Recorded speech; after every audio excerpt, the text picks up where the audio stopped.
Hello मेरे प्यारे बच्चों, आप सभी का इस प्यारे से यूट्यूब चैनल पर आप लोगों का स्वागत है। ठीक है मेरे प्यारे बच्चों, आइए आज हम देखेंगे जीव विज्ञान क्लास 10 का ठीक अध्याय 8। ठीक प्यारे बच्चों, अध्याय 8 देखेंगे। और इस अध्याय 8 में देखिए कौन सा पाठ देखेंगे हम। देखिए जो पाठ हमारा दिया है उसमें जीव जनन कैसे करते हैं। ठीक प्यारे बच्चों, उसमें दिया है कि जीव जनन कैसे करते हैं।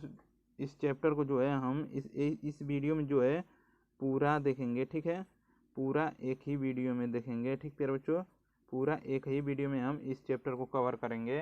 ठीक है, वन शॉट वीडियो है और अच्छी तरीके से आप लोगों को समझाते हुए इस वीडियो में हम एक एक हेडिंग को अच्छी तरीके से समझाएंगे और बढ़िया तरीके से आप लोगों को समझाते हुए चलेंगे। ठीक है, देखिए इसमें के जय प्रक्रम और जितने भी पाठ हैं उन सभी का जो है हमने ऑलरेडी अपने यूट्यूब चैनल पर वीडियो बना दिए हैं। ठीक है बच्चों, उन सभी का लिंक जो है हम इस वीडियो के नीचे हम दे देंगे आप लोगों को। अगर आप लोग नहीं देखे हैं तो उस वीडियो को जाकर देखिए पहले, फिर जाकर इस वीडियो को देखिएगा। ठीक है, देखिए आइए हम इस वीडियो को चलिए शुरू करते हैं। तो इस वीडियो को देखिए करते हैं। तो देखिए हमारा पहला हेडिंग इसमें क्या होगा कि देखिए हमारा पहला हेडिंग है कि जीवन काल या जीवन अवधि। हमारा पहला हेडिंग है जीवन काल या जीवन अवधि किसे कहते हैं।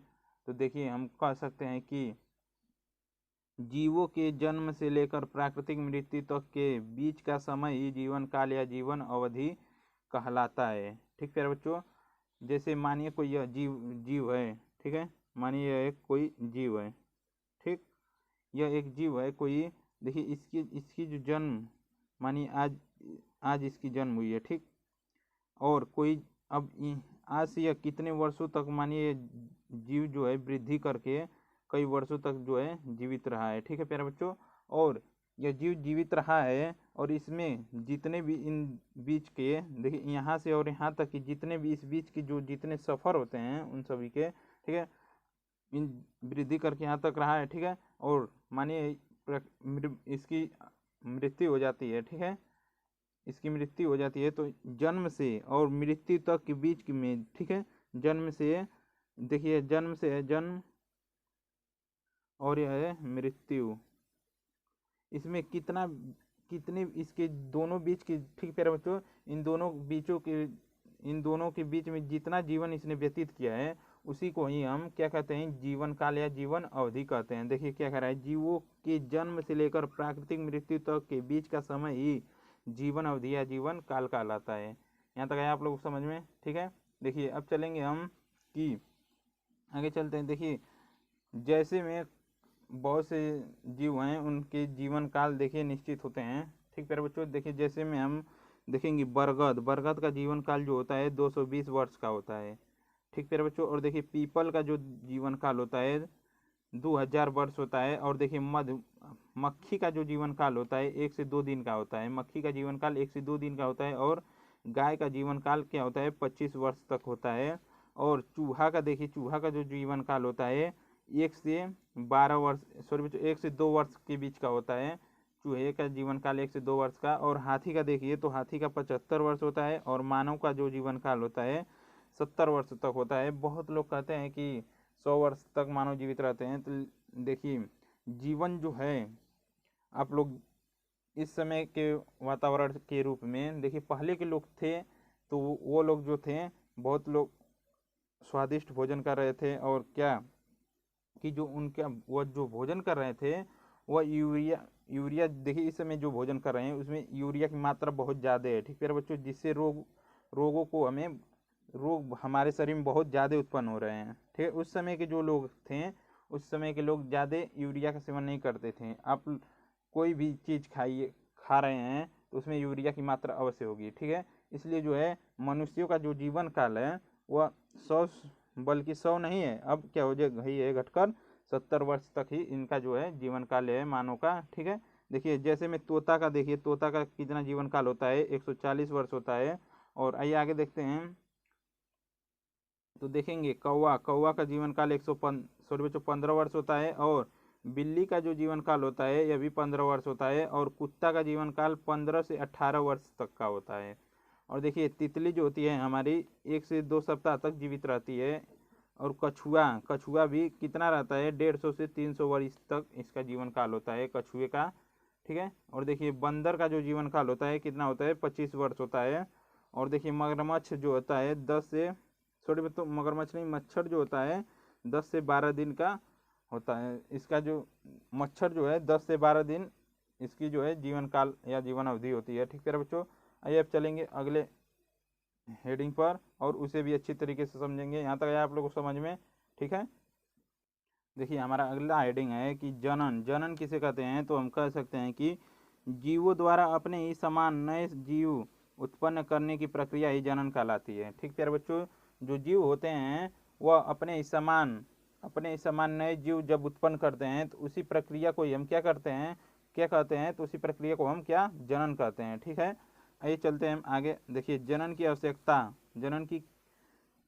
क्या क्या है उन्हें हम देखेंगे। तो देखिए पहली आवश्यकता क्या है, पृथ्वी पर जातियां की निरंतरता बनाए रखने के लिए जनन की आवश्यकता होती है। ठीक है बच्चों, अगर जनन नहीं होगा तो जो जीव होते हैं उनकी जो है अस्तित्व जो है उनका मिट जाएगा। ठीक है, इसलिए जो जनन होता है वह जनन हमारे लिए आवश्यक है।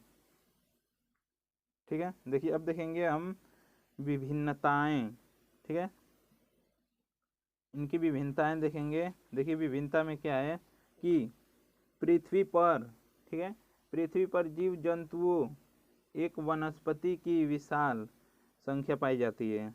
जो पृथ्वी पर जो है जीव और वनस्पति हैं वह विशाल संख्या में पाई जाती हैं। ठीक है बच्चों, जो पृथ्वी हमारी है, ये पृथ्वी मानिए है, इसमें जो है जीव और वनस्पति पेड़ पौधे हैं। ठीक है बच्चों, पेड़ पौधे अत्यधिक या विशाल संख्या में पाई जाती हैं। वही कह रहा है कि जो रंग रूप आकार एवं आकृति में एक दूसरे से भिन्नता दर्शाते हैं। ठीक है बच्चों, रंग रूप आकार एवं आकृति में एक दूसरे से भिन्नता दर्शाते हैं, तो जीवों के मध्य पाई जाने वाली भिन्नता को ही हम क्या कहते हैं, विभिन्नताएं कहते हैं। ठीक है, आया यहाँ तक समझ में? देखिए जो जीव हमारे होते हैं उनके बीच बहुत सी विभिन्नताएं पाई जाती हैं। ठीक है, कोई छोटा होगा, कोई बड़ा होगा, कोई नाटा सा एकदम हो जाएगा, कोई आकार में मोटा हो जाएगा। ठीक है बच्चों, कोई एकदम छोटा हो जाएगा। इसी तरह जीव जो होते हैं, कोई किसी का रंग काला, किसी का गोरा। ठीक है, इसलिए उनमें ये सभी जो है विभिन्नताएं पाई जाती हैं। तो इन्हीं विभिन्नताओं को देखते हुए हम कह सकते हैं कि इसे हम विभिन्नताएं कहते हैं। देखिए अगला हमारा हेडिंग है कि विभिन्नताएं के प्रकार। विभिन्नताएं कितने प्रकार की होती हैं उसे हम देखेंगे। तो देखिए विभिन्नताएं दो प्रकार की होती हैं। तो पहला है उपार्जित विभिन्नताएं और दूसरा देखिए क्या है, दूसरा है वंशागत विभिन्नताएं। ठीक है, पहला हमारा है उपार्जित विभिन्नताएं और दूसरा है वंशागत विभिन्नताएं। हम पहले देखेंगे उपार्जित विभिन्नताएं और फिर देखेंगे वंशागत विभिन्नताएं किसे कहते हैं। तो देखिए उपार्जित विभिन्नताएं, तो देखिए उपार्जित विभिन्नताएं किसे कहते हैं, तो हम कह सकते हैं कि ऐसी विभिन्नताएं जो वातावरणीय प्रभाव के कारण उत्पन्न होती है उसे उपार्जित विभिन्नताएं कहते हैं। ठीक है बच्चों, कोई विभिन्नता जो होती है जब वातावरण के साथ जो होती है, वातावरण के अभाव या प्रभाव से जब कोई विभिन्नता हमारी किसी भी जीव के या हमारे कोई पेड़ पौधों में जब उत्पन्न होती है तो उसे हम क्या कहते हैं, उपार्जित विभिन्नताएं कहते हैं।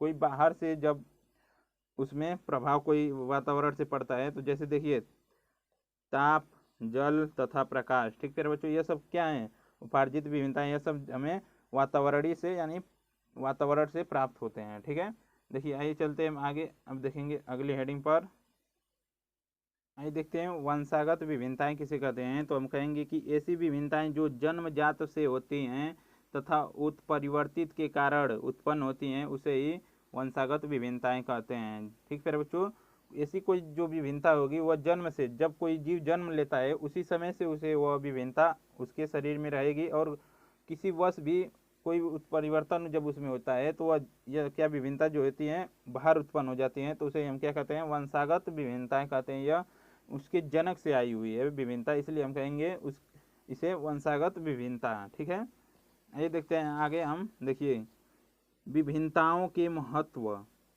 इसके हम महत्व देखेंगे। विभिन्नताओं के कौन कौन से महत्व हैं, तो देखिए ये पर्यावरणीय परिवर्तनों के प्रति अनुकूलन का कार्य करते हैं। जो विभिन्नता होती है पर्यावरण जो हमारे होते हैं इनके प्रति, ठीक है, पर्यावरण जैसा होगा उसके अनुकूलन के प्रति जो है यह विभिन्नताएं जो है कार्य करती हैं। ठीक है, देखिए जैसे दूसरा देखिए क्या है कि ये जैव विकास में सहायक होते हैं। ठीक है बच्चों, जो जीव होते हैं इनके विकास में भी यह विभिन्नताएं जो होती हैं सहायक होती हैं। यह वृद्धि कैसे करेगा उसमें भी यह क्या करती हैं, सहायता उसे प्रदान करती हैं।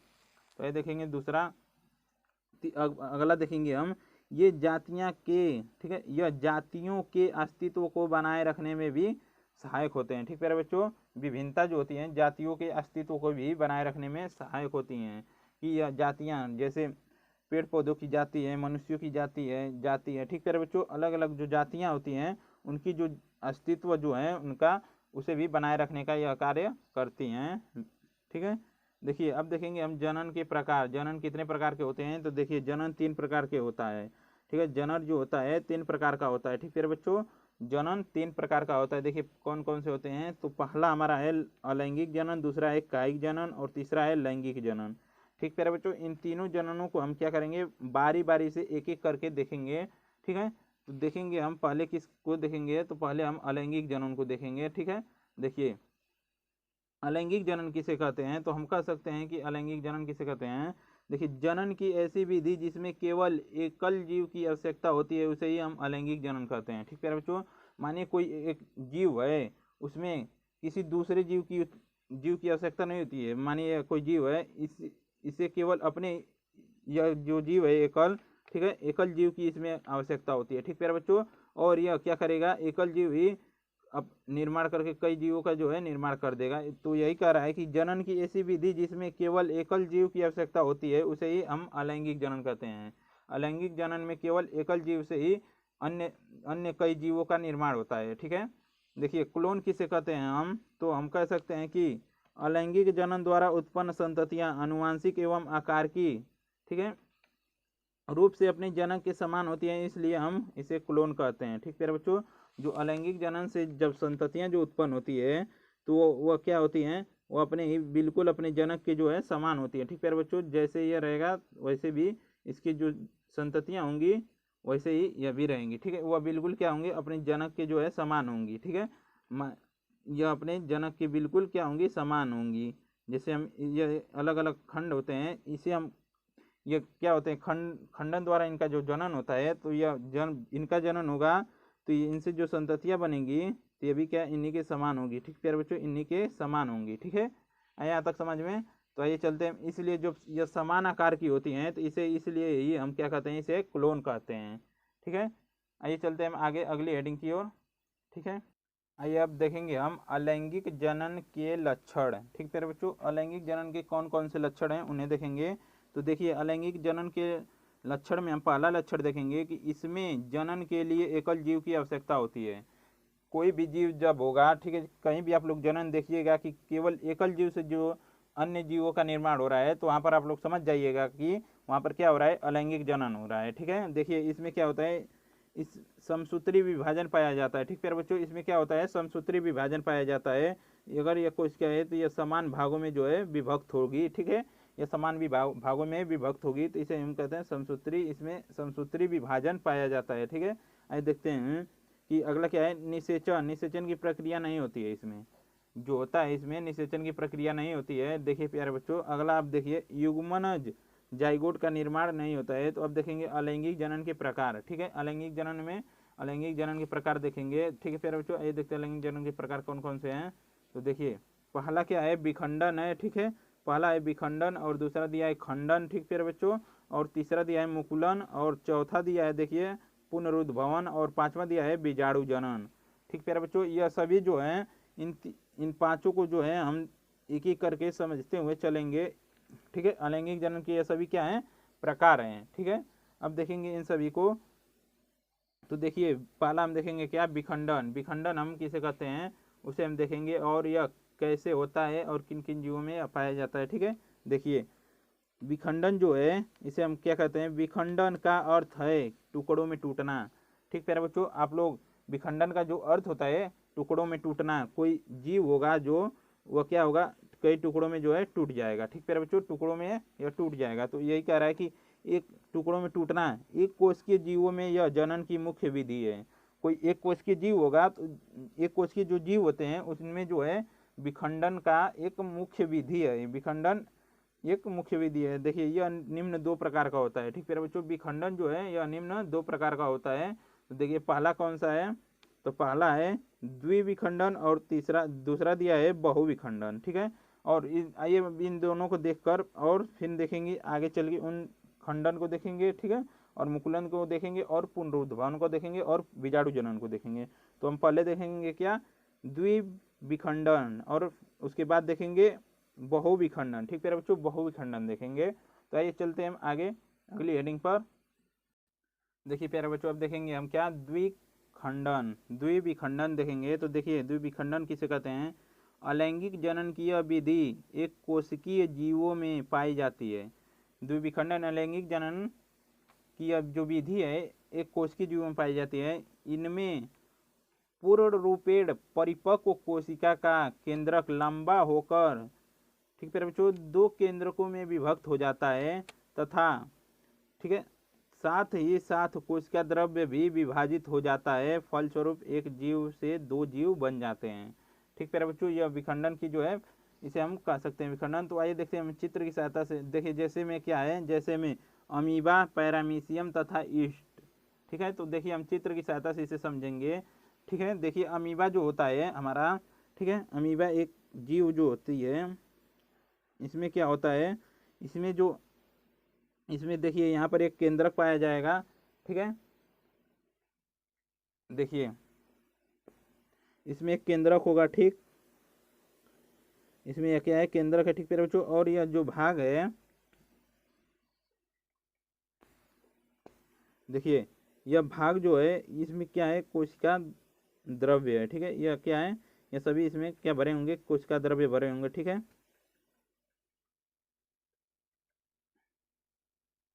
तो देखिए यह भाग हमारा कौन सा है, तो यह भाग हमारा केंद्रक है। ठीक है, यह भाग हमारा कौन सा है, तो यह भाग हमारा केंद्रक है। ठीक, और ये वाला भाग जो है हमारा, यह भाग क्या है, कोशिका द्रव्य। ठीक है,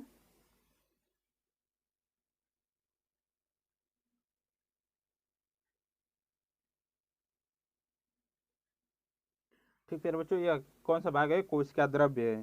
ठीक है, अब देखिए इसमें क्या होगा, यहाँ से देखिए अब जब यह इसमें दूसरी प्रक्रिया होगी तो यह क्या करेगा, जब जब यह परिपक्व इसका केंद्रक हो जाता है। ठीक है बच्चों, जब इसका केंद्रक जो है परिपक्व हो जाता है तो यह क्या करता है, अमीबा जो होती है यह दो बराबर भागों में जो है विभक्त होने लगती है। ठीक है, देखिए इसका केंद्रक क्या होगा, लंबा हो जाएगा। ठीक है, इसका केंद्रक जो होता है यह लंबा हो जाता है। ठीक है प्यारे बच्चों, यह केंद्रक जो होता है इसमें लंबा हो जाता है।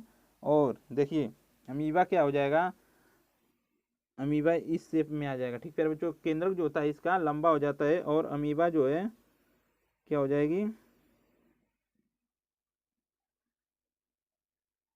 ठीक है, अमीबा इस तरीके से इस शेप में आ जाएगा। ठीक है, और ये जो कोशिका द्रव्य है इसमें जो है केंद्रक क्या हो जाएगा पुनः जब, ठीक है प्यारे बच्चों, और यहाँ से क्या हो जाएगा, देखिए अब क्या होगा, जब इसका केंद्रक जो होता है लंबा हो जाता है तो अब क्या हो जाएगा, दो, यह केंद्रक जो होता है दो बराबर भागों में क्या हो जाएगा, बट जाएगा। तो दो जीवों का जो है निर्माण कर देगा, दो अमीबा बन जाएंगे इससे। ठीक है, इससे क्या बन जाएंगे, दो अमीबा का जो है निर्माण हो जाएगा। ठीक है, इस ऊपर वाले से और यहाँ पर भी क्या हो जाएगा, दो अमीबा का निर्माण हो जाएगा। ठीक है बच्चों, ये दोनों अमीबा का निर्माण हो जाएगा। देखिए यहाँ पर दो दो केंद्रक हो जाएंगे, ये दो बराबर देखिए भागों में जो है बट गया है, ये दोनों क्या है, अमीबा। ठीक है, देखिए एक कोशिकीय जीव है और इसमें जो है द्विविखंडन हुआ है, तो इससे क्या हुआ है, दो जीव जो है दो जीवों का जो है निर्माण हो गया। ठीक है बच्चों, यही विधि है द्विविखंडन। इस विधि को हम क्या कहते हैं, तो इस विधि को हम कहते हैं द्विविखंडन। ठीक है, इस विधि को हम कहते हैं द्विविखंडन। ठीक है बच्चों, द्विविखंडन कहेंगे। आइए चलते हैं हम आगे देखेंगे अगला हेडिंग। चलिए चलते हैं अगली हेडिंग की ओर।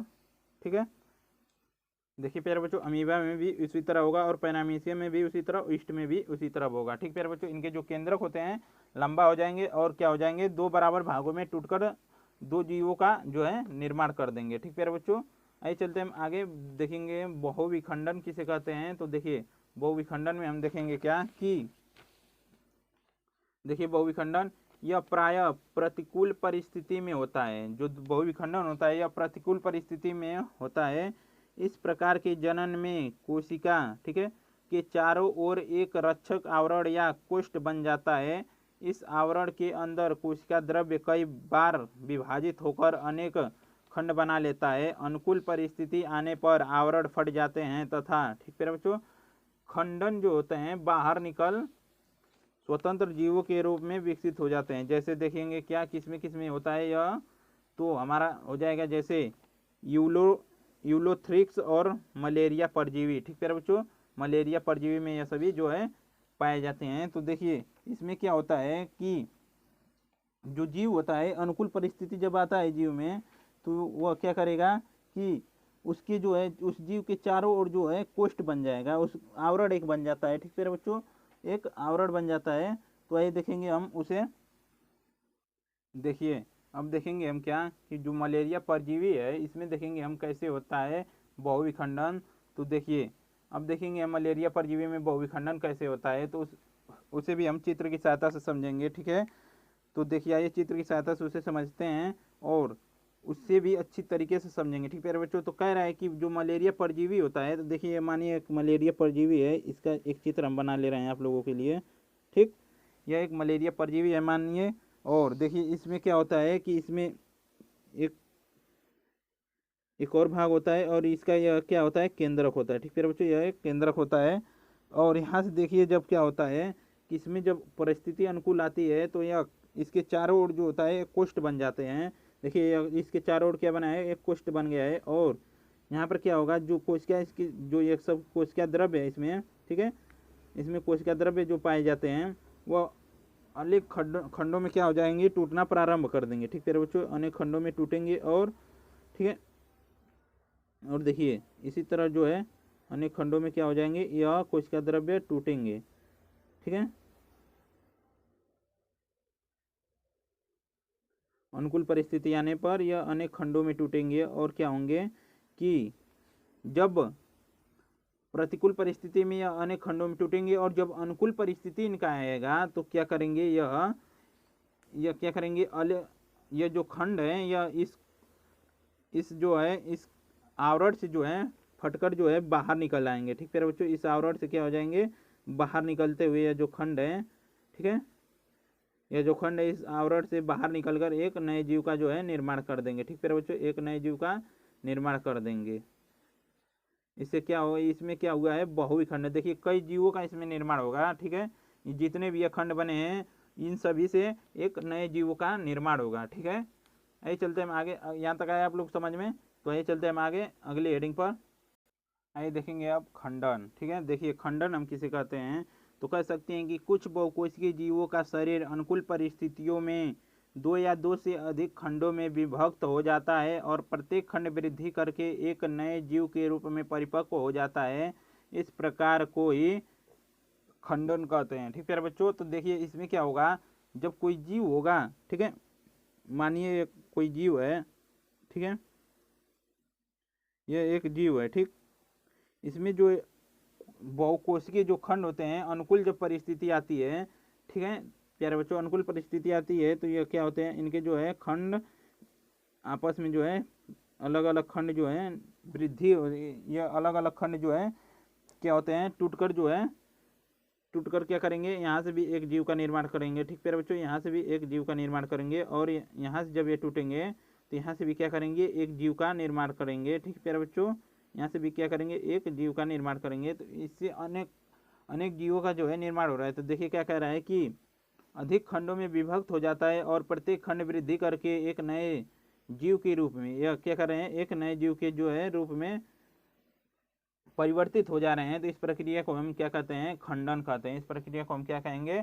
खंडन कहते हैं। ठीक है बच्चों, यह खंडित होकर, यह जो जीव है यह खंडित होकर दो जीव बना रहा है, तो इसी प्रक्रिया को हम क्या कहेंगे, खंडन कहेंगे। तो देखिए अब इसमें क्या होते हैं, जैसे स्पाइरोगाइरा में हो जाएगा और राइजोपस में हो जाएगा और यूलोथ्रिक्स में भी यह पाया जाता है खंडन। ठीक है, आइए चलते हैं हम आगे अगली हेडिंग पर देखेंगे। अगला हेडिंग हमारा है कि मुकुलन। ठीक है, मुकुलन किसे कहते हैं, तो हम कहेंगे कि इस पर, ठीक है, इस विधि में मातृकोशिका पर एक उभार बनता है जिसे मुकुलन कहते हैं। ठीक है, इस विधि में हम मातृकोशिका पर एक उभार बनता है जिसे मुकुलन कहते हैं, जो अनुकूल परिस्थिति में मातृकोशिका से अलग होकर नए जीव के रूप में परिवर्तित हो जाता है। तो इस प्रक्रिया को ही हम क्या कहते हैं, मुकुल कहते हैं।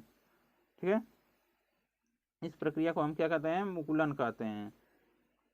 ठीक प्यारे बच्चों, उभार बनता है, इसे हम क्या कहेंगे, मुकुल कहेंगे। ठीक है, मुकुल कहेंगे, सॉरी यहाँ पर नहीं रहेगा। और देखिए, तो इस प्रक्रिया जो होती है, इस प्रक्रिया को हम क्या कहेंगे, मुकुलन कहेंगे। ठीक है प्यारे बच्चों, मुकुलन कहते हैं।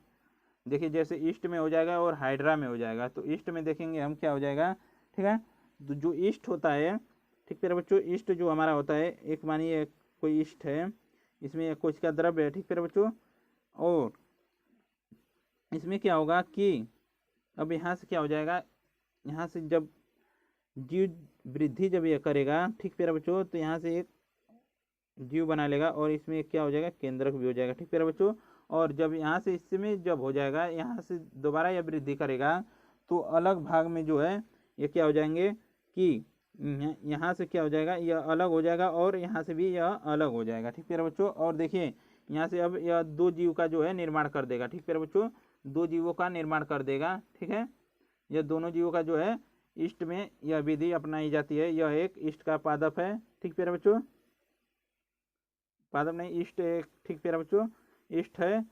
इसमें यह जो है इस एक को उभार बनता है, इसे हम क्या कहेंगे, मुकुल कहेंगे। ठीक प्यारे बच्चों, इसे क्या कहेंगे हम, मुकुल कहेंगे। और देखिए यह जो मुकुल है मातृपादप से अलग हो जाएगा और एक नए जीव का जो है निर्माण कर लेगा। तो इस प्रक्रिया को हम क्या कहेंगे, मुकुलन कहेंगे।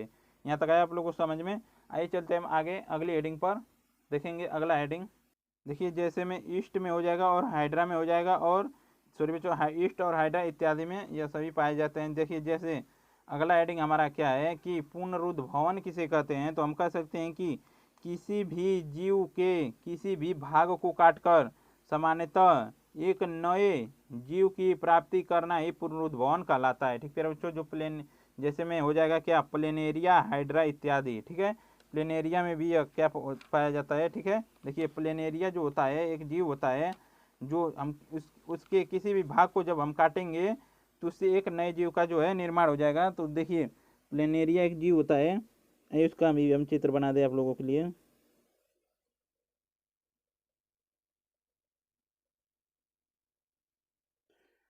ठीक प्यारे बच्चों, यह एक प्लेनेरिया जीव होता है। ठीक है, यहाँ से देखिए, अब यदि हम यहाँ से भी इसे काटें और यहाँ से भी इसे काटें, तो देखिए यहाँ तीन भाग इसके हो गए हैं। तो यहाँ से भी एक वृद्धि करेगा। ठीक प्यारे बच्चों, और यहाँ से भी वृद्धि करेगा और यहाँ से भी वृद्धि करके एक प्लेनेरिया का जो है एक निर्माण कर देगा। ठीक है, यहाँ से भी एक जीव बन जाएगा और यहाँ से भी क्या हो जाएगा, एक जीव बन जाएगा। यहाँ से भी प्लेनेरिया का एक जीव बनेगा। ठीक प्यारे बच्चों, और यहाँ पर भी बन जाएगा।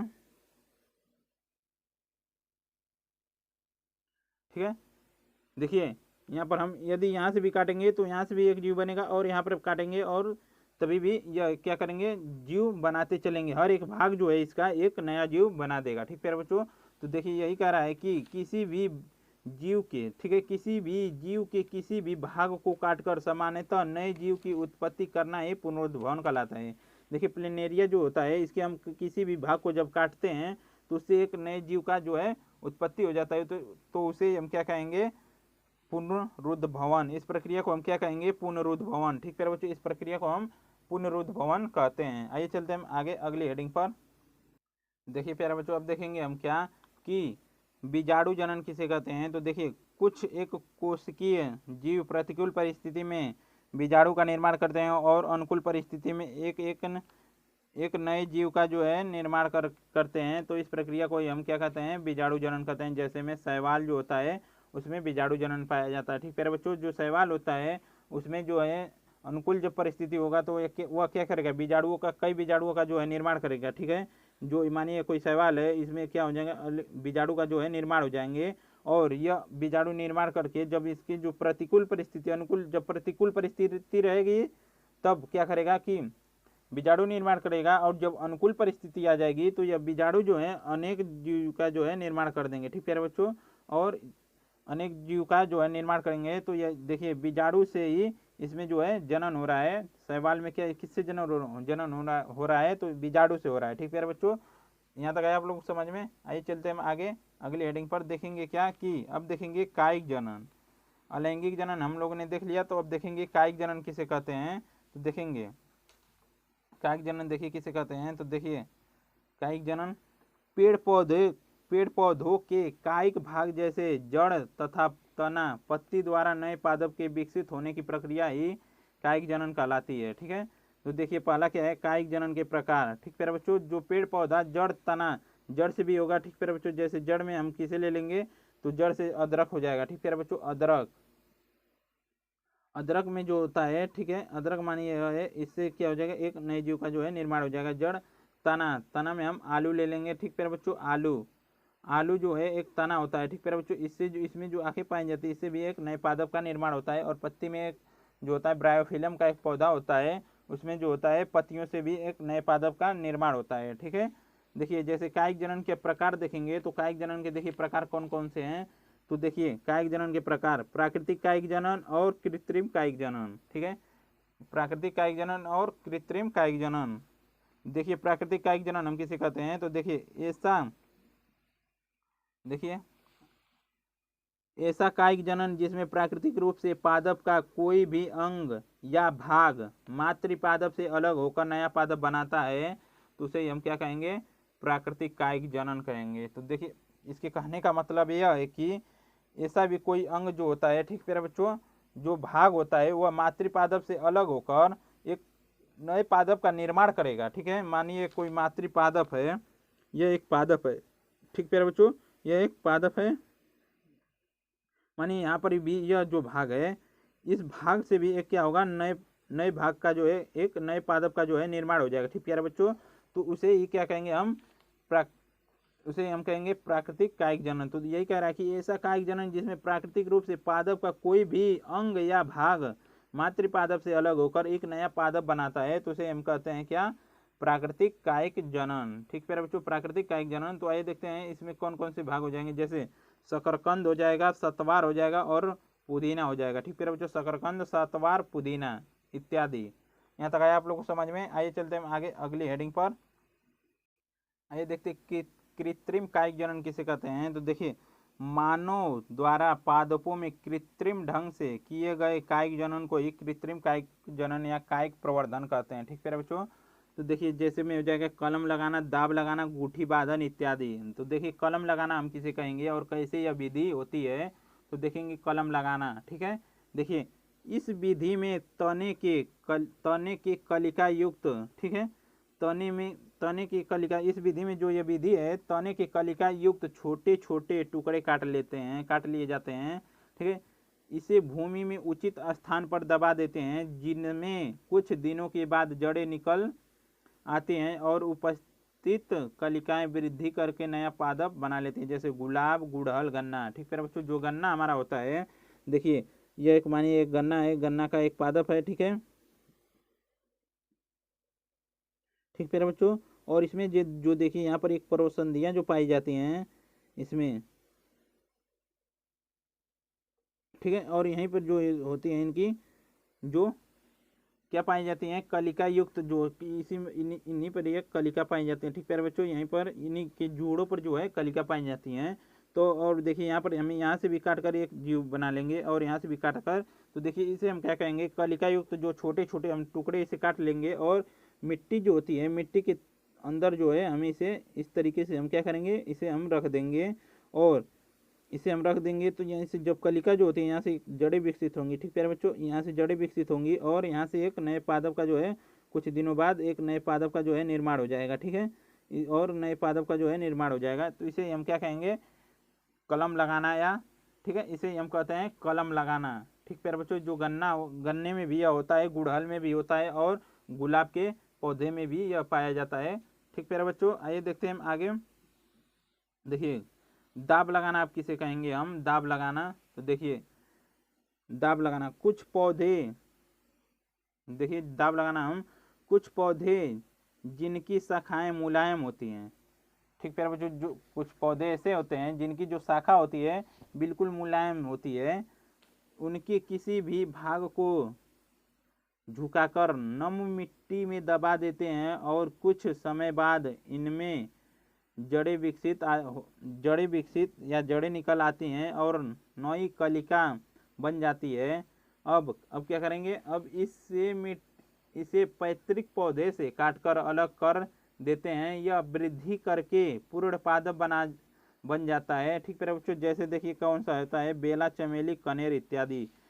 ठीक है, देखिए मानिए कोई पादप होता है, जो यह एक पादप है, यह पादप जो होता है मिट्टी में है, हम क्या करेंगे, इससे जो पादप निकले होते हैं, जो शाखाएं होती हैं, इसे इन शाखाओं को क्या करेंगे, हम झुकाकर क्या करेंगे, यह शाखा जो निकली हुई है, मानिए यहाँ पर एक शाखा है, एक पत्ती है। ठीक प्यारे बच्चों, और यहाँ से जब शाखा जो निकली होती है, इन्हें हम क्या करेंगे, झुकाकर इन्हें पादप की जो है मिट्टी की अंदर से लेकर आकर हम इसे क्या करेंगे, मिट्टी से दबा देंगे।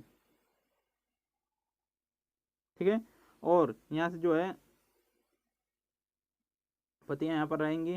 ठीक प्यारे बच्चों, और यहाँ पर देखिए क्या हो जाएगा कि यहाँ पर जब जड़ें विकसित हो जाएंगी तो हम क्या करेंगे, ठीक प्यारे बच्चों, इनमें कुछ समय बाद जो होती हैं जड़ें विकसित हो जाती हैं, तो हम क्या करेंगे, इसे पैतृक यानी जिससे पहले लगी थी, तो यहाँ से हम क्या करेंगे, इसे यहाँ से हम काट देंगे, तो यह जो है अलग पादप, एक और नया पादप बन जाता है। इसे हम क्या कहेंगे, दाब लगाना। इस विधि को हम क्या कहते हैं, दाब लगाना। ठीक प्यारे बच्चों, इस विधि को हम कहेंगे दाब लगाना है।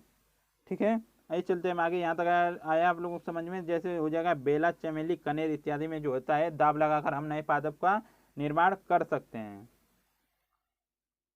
आइए देखेंगे हम गुठी बाधन किसे कहते हैं। तो देखिए यह विधि प्रायः पुराने वृक्षों में अपनाई जाती है, क्योंकि पुराने वृक्षों की शाखाओं को आसानी से मोड़ा नहीं जा सकता है। इसलिए पुराने वृक्षों में यह तकनीक अपनाई जाती है।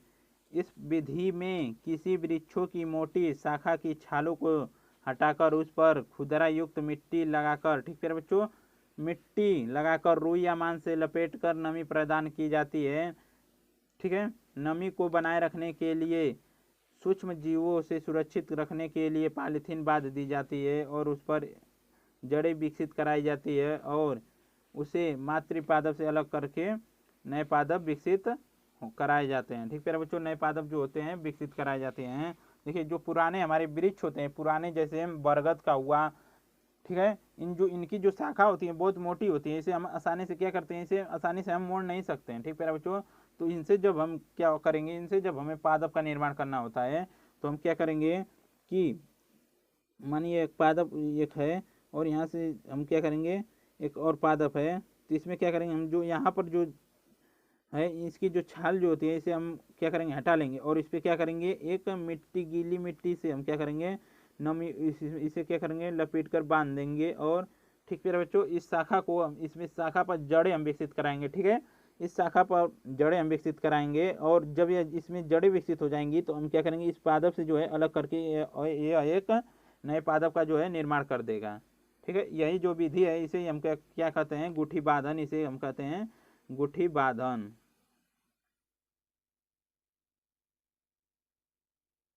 ठीक है बच्चों, इसी विधि को हम कहते हैं गुठी बाधन।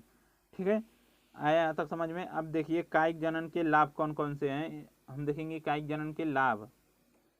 तो देखिए कायिक जनन द्वारा कम समय में पादप विकसित किए जाते हैं। जो कायिक जनन होता है, कायिक जनन द्वारा कम समय में पादप विकसित किए जाते हैं। और दूसरा देखिए क्या है कि कायिक जनन द्वारा अनुपयोगी जंगली प्रजातियों को उपयोगी प्रजातियों में परिवर्तित किया जा सकता है। ठीक है बच्चों, जो ऐसा कोई पादप जो होता है उसे हम उपयोग में नहीं ले पाते हैं तो उसे क्या करते हैं, कायिक जनन विधि द्वारा हम उसे उस पादप को उपयोग लेने हेतु हम उस पादप को परिवर्तित कर सकते हैं। और तीसरा देखिए क्या है कि बीज रहित पादपों को उगाने की यह एकमात्र विधि है। देखिए अगला क्या है कि अगला हमारा है पादपों के वांछित लक्षण पीढ़ी दर पीढ़ी बने रहते हैं। जो पादप होते हैं उनके जो वांछित लक्षण होते हैं पीढ़ी दर पीढ़ी बने रहते हैं। जो पादप से जो जो उनके यानी पैतृक जो होते हैं उनके जो लक्षण होते हैं, यानी पिता जो होते हैं, पिता के जो लक्षण होते हैं उसी के जो पादप उनसे होगा उनके बेटे, यानी बेटे पर जो होता है वही लक्षण उसके बेटे पर होगा। ठीक प्यारे बच्चों, जो पिता में जो लक्षण विकसित होंगे वही उसके पुत्र में भी लक्षण विकसित होंगे। ठीक है, आइए यहाँ तक समझ में। आइए चलते हैं आगे। आइए देखते हैं कायिक जनन से हानि। ठीक प्यारे बच्चों, देखिए कायिक जनन द्वारा उत्पन्न पादपों में नए गुणों का विकास नहीं होता है। इससे यह भी एक हानि है कि जब जो कायिक जनन से जो पादप विकसित होते हैं उनमें किसी भी प्रकार का नए जो गुण होते हैं वह विकसित नहीं होते हैं। देखिए अगला क्या है कि कायिक जनन द्वारा उत्पन्न पादपों की कुछ समय बाद जो होती है प्रजनन क्षमता जो होती है समाप्त हो जाती है, वह अब नए जो है पादप का निर्माण नहीं कर पाएंगे। ठीक है, ये उनकी जो जनन क्षमता होती है एक निश्चित समय तक रहती है। और तीसरा देखिए क्या है कि कायिक जनन द्वारा नए जातियों की उत्पत्ति नहीं होती है। ठीक है बच्चों, कायिक जनन द्वारा नए जातियों की उत्पत्ति नहीं होती है। और आइए देखते हैं आगे अगली हेडिंग, तो देखेंगे कि लैंगिक जनन। ठीक है बच्चों, लैंगिक जनन हम किसे कहते हैं, तो देखिए जनन की ऐसी विधि जिसमें दो विपरीत लिंग वाले जीव अर्थात नर एवं मादा की आवश्यकता होती है उसे हम क्या कहेंगे, लैंगिक जनन कहेंगे। ठीक प्यारे बच्चों, इसमें लैंगिक जनन हम उसे कहते हैं कि जिसमें जो है दो जीवों की आवश्यकता होगी। ठीक प्यारे बच्चों, इस जनन में जो है दो जीवों की आवश्यकता होगी, नर और मादा। ठीक प्यारे बच्चों, दो विपरीत लिंग होंगे, नर और मादा। ठीक प्यारे बच्चों, यानी स्त्री और पुरुष की आवश्यकता होती है। ठीक है, इसमें आइए देखते हैं लैंगिक जनन के लक्षण कौन कौन से हैं। तो लैंगिक जनन के लक्षण देखेंगे कि दो पूरक लिंग वाले जीव अर्थात स्त्री एवं पुरुष की आवश्यकता होती है। लैंगिक जनन में दो पूरक लिंग वाले जीवों की आवश्यकता यानी स्त्री और पुरुष की आवश्यकता होती है। देखिए दूसरा में क्या है कि इसमें जो है अर्धसूत्री विभाजन पाया जाता है। ठीक है बच्चों, अर्धसूत्री विभाजन पाया जाता है। और देखिए अगला क्या है, युग्मनज का निर्माण होता है और निषेचन की प्रक्रिया भी इसमें क्या होती है लैंगिक जनन में निषेचन की क्रिया भी होती है। और देखिए क्या है कि युग्मनज का निर्माण होता है, युग्मक का भी निर्माण होता है और युग्मनज का भी निर्माण होता है। यहाँ तक आया आप लोगों को समझ में। ठीक प्यारे बच्चों, आइए चलते हैं हम आगे अगली हेडिंग पर। आइए प्यारे बच्चों, अब देखेंगे हम पुष्पीय पादपों में लैंगिक जनन, जो हमारी अगली हेडिंग है पुष्पीय पादपों में लैंगिक जनन। देखिए पुष्पीय पादपों में लैंगिक जनन कैसे होता है। ठीक है, पहले देखेंगे हम पुष्प किसे कहते हैं। तो देखिए पुष्प हम किसे कहते हैं, तो आइए देखते हैं पुष्प किसे कहते हैं। तो देखिए किसे कहते हैं पुष्प, तो कहते हैं कि पुष्पीय पादपों में लैंगिक जनन के लिए एक विशेष संरचना पाई जाती है, उसे हम पुष्प कहते हैं। ठीक प्यारे बच्चों, जो लैंगिक जनन होती है उसके लिए एक विशेष संरचना पाई जाती है तो उसे हम क्या कहते हैं, पुष्प कहते हैं। या देखिए एक और इसकी परिभाषा है कि पत्तियों के रूपांतरित प्रारोह को ही हम पुष्प कहते हैं। पत्तियों के रूपांतरित जो पत्तियां होती हैं उसके रूपांतरित यानी बदलते हुए प्रारोह को ही हम क्या कहेंगे, पुष्प कहेंगे। यहाँ तक आया आप लोगों को समझ में। देखिए अब क्या है पुष्प की संरचना, तो देखिए पुष्प में निम्न संरचनाएं पाई जाती है, बाह्य दलपुंज पुकेसर और स्त्रीकेसर। ठीक है बच्चों, पुकेसर और स्त्रीकेसर। तो देखिए हम पुष्प की चित्र की सहायता से आप लोगों को समझाएंगे। ठीक है, देखिए यहाँ प्यारे बच्चों, यहाँ पर देखिए पुष्प जो है यह आप लोग इस चित्र को बना लीजिएगा, स्क्रीनशॉट ले लीजिए एक बार। ठीक है, इस चित्र का स्क्रीनशॉट ले लीजिए और आप लोग बना लीजिएगा। देखिए यहाँ पर देखिए इसके कौन कौन से भाग हैं। तो देखिए ये देखिए वर्तिकाग्र, वर्तिका और अंडाशय। ठीक है बच्चों, वर्तिकाग्र, वर्तिका और अंडाशय जो है स्त्रीकेसर के तीनों जो है भाग होते हैं। और यहाँ पर देखिए परागकोश और तंतु जो होते हैं यह पुकेसर के भाग होते हैं। और देखिए दलपुंज या इसे हम क्या कहेंगे, पंखुड़ी कहते हैं। और देखिए यहाँ पर बाह्य दलपुंज और यह क्या है, बीजांड है। देखिए क्या कह रहे हैं, इसके कौन कौन से भाग हैं, बाह्य दलपुंज। तो बाह्य दलपुंज हमारा कहाँ पे रहे, तो बाह्य दलपुंज यह है। ठीक है बच्चों, बाह्य दलपुंज यह है। और देखिए दलपुंज हमें किसे कहते हैं, दल इसे कहते हैं, और पंखुड़ी भी इसे हम कहते हैं, दल या पंखुड़ी। और देखिए तीसरा क्या है, पुकेसर। तो पुकेसर हम किसे कहते हैं, तो देखिए पुकेसर हमारा यह है, परागकोश और तंतु दोनों इसमें पाए जाते हैं। और देखिए स्त्रीकेसर में हमें क्या क्या प्राप्त होंगे, तो स्त्रीकेसर में वर्तिकाग्र, वर्तिका और अंडाशय इन तीनों को मिलाकर हम क्या कह सकते हैं, स्त्रीकेसर। ठीक है बच्चों, यहाँ तक आया आप लोग समझ में। अब एक बार और इस चित्र को समझ लीजिए, ठीक है, और स्क्रीनशॉट ले लीजिए, आप लोग बना लीजिएगा, ठीक है। तो आइए देखते हैं हम आगे। तो आइए देखते हैं आगे, इस चित्र को देखेंगे, ठीक प्यारे बच्चों, और इसके अनेक भागों को भी देखेंगे। तो इसके और भाग क्या हैं तो देखेंगे हम। पहले बाह्य दलपुंज किसे कहते हैं, ठीक है। तो देखिए बाह्य दलपुंज हम किसे कहते हैं, तो यह प्रायः हरे रंग के होते हैं जो कलिकावस्था में पुष्प को भोजन व पोषण प्रदान करते हैं, ठीक प्यारे बच्चों। जो बाह्य दलपुंज होते हैं यह हरे रंग के होते हैं, ठीक प्यारे बच्चों। जो यह बाह्य दलपुंज जो होता है यह हरे रंग का होता है, और जो पुष्प जब होते हैं जो कलिकावस्था में जब छोटे छोटे होंगे, ठीक प्यारे बच्चों, तो उसे क्या कहेंगे, यह जो है इसी से जो पुष्प को पोषण प्रदान करने का यह कार्य करती हैं, ठीक प्यारे बच्चों। आइए चलते हैं हम आगे। देखिए दलपुंज किसे कहते हैं, तो दलपुंज देखिए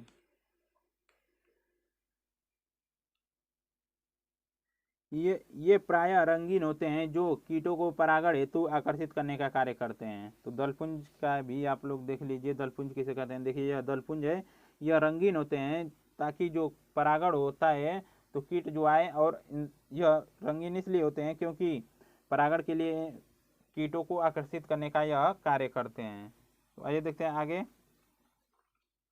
देखिए पुंकेसर हम किसे कहते हैं, तो देखिए पुंकेसर यह पुष्प का तीसरा आवश्यक चक्र होता है जिसे पुंकेसर का नर जनन अंग भी कहते हैं। हम इसे नर जनन भी कहते हैं। पुष्प आवश्यक चक्र होता है और जिसे हम पुष्प का नर जनन अंग भी कहते हैं। स्त्री के पुंकेसर को हम पुष्प का नर जनन अंग भी कहते हैं, ठीक है बच्चों। यहाँ तक आया आप लोग को समझ में। आइए चलते हैं हम आगे। देखिए अब देखेंगे हम स्त्री केसर किसे कहते हैं।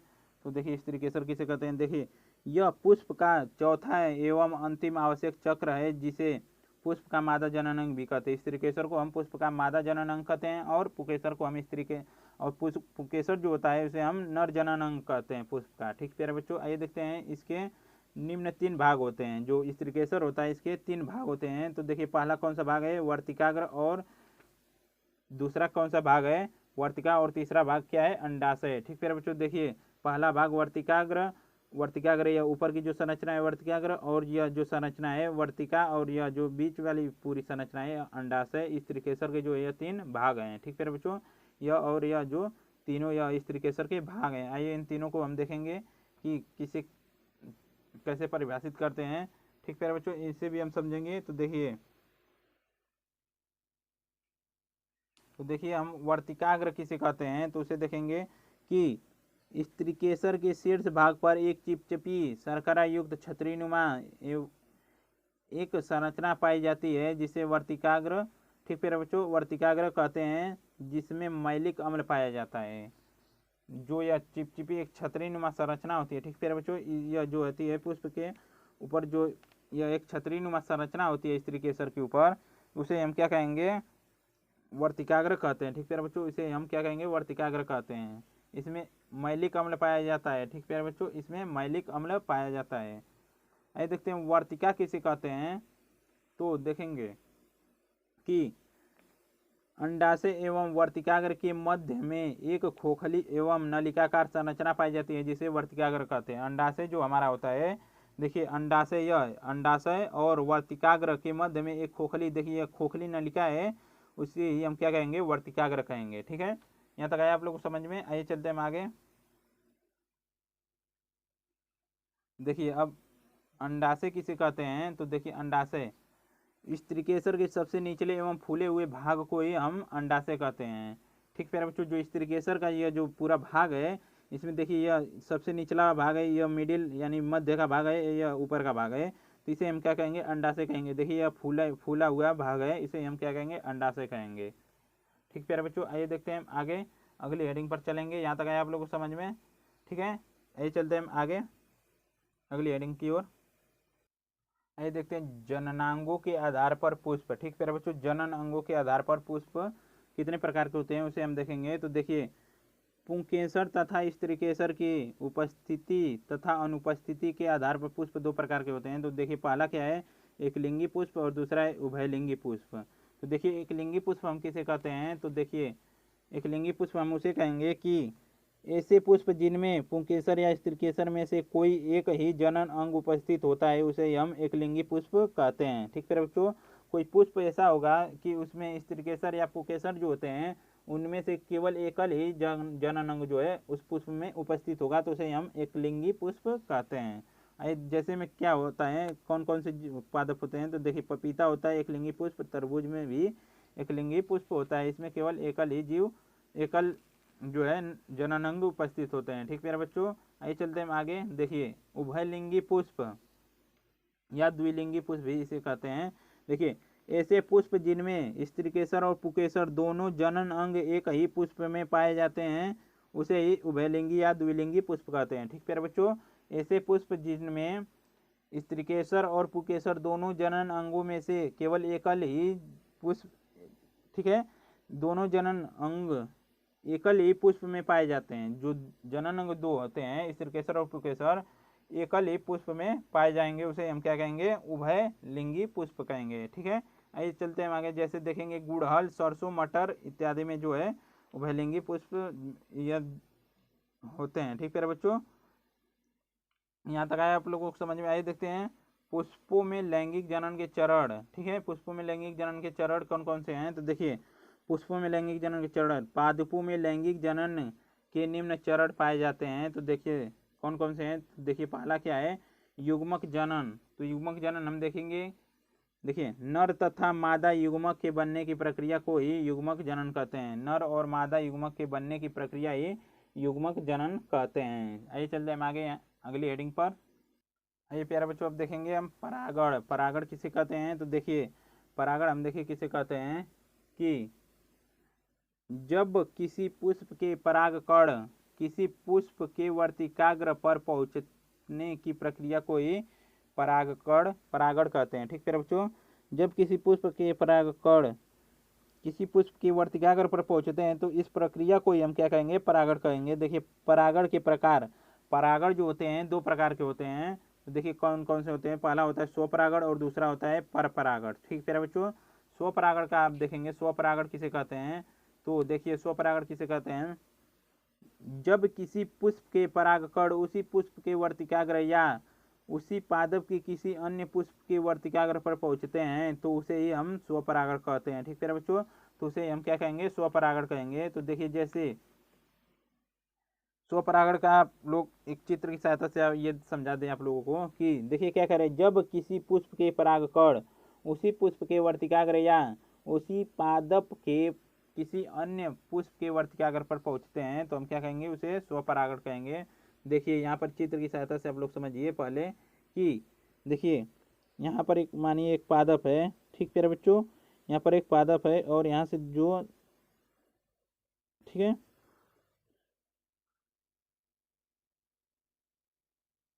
ठीक है प्यारे बच्चों, और यहाँ पर देखिए इस यहाँ पर कोई एक पुष्प है। ठीक है,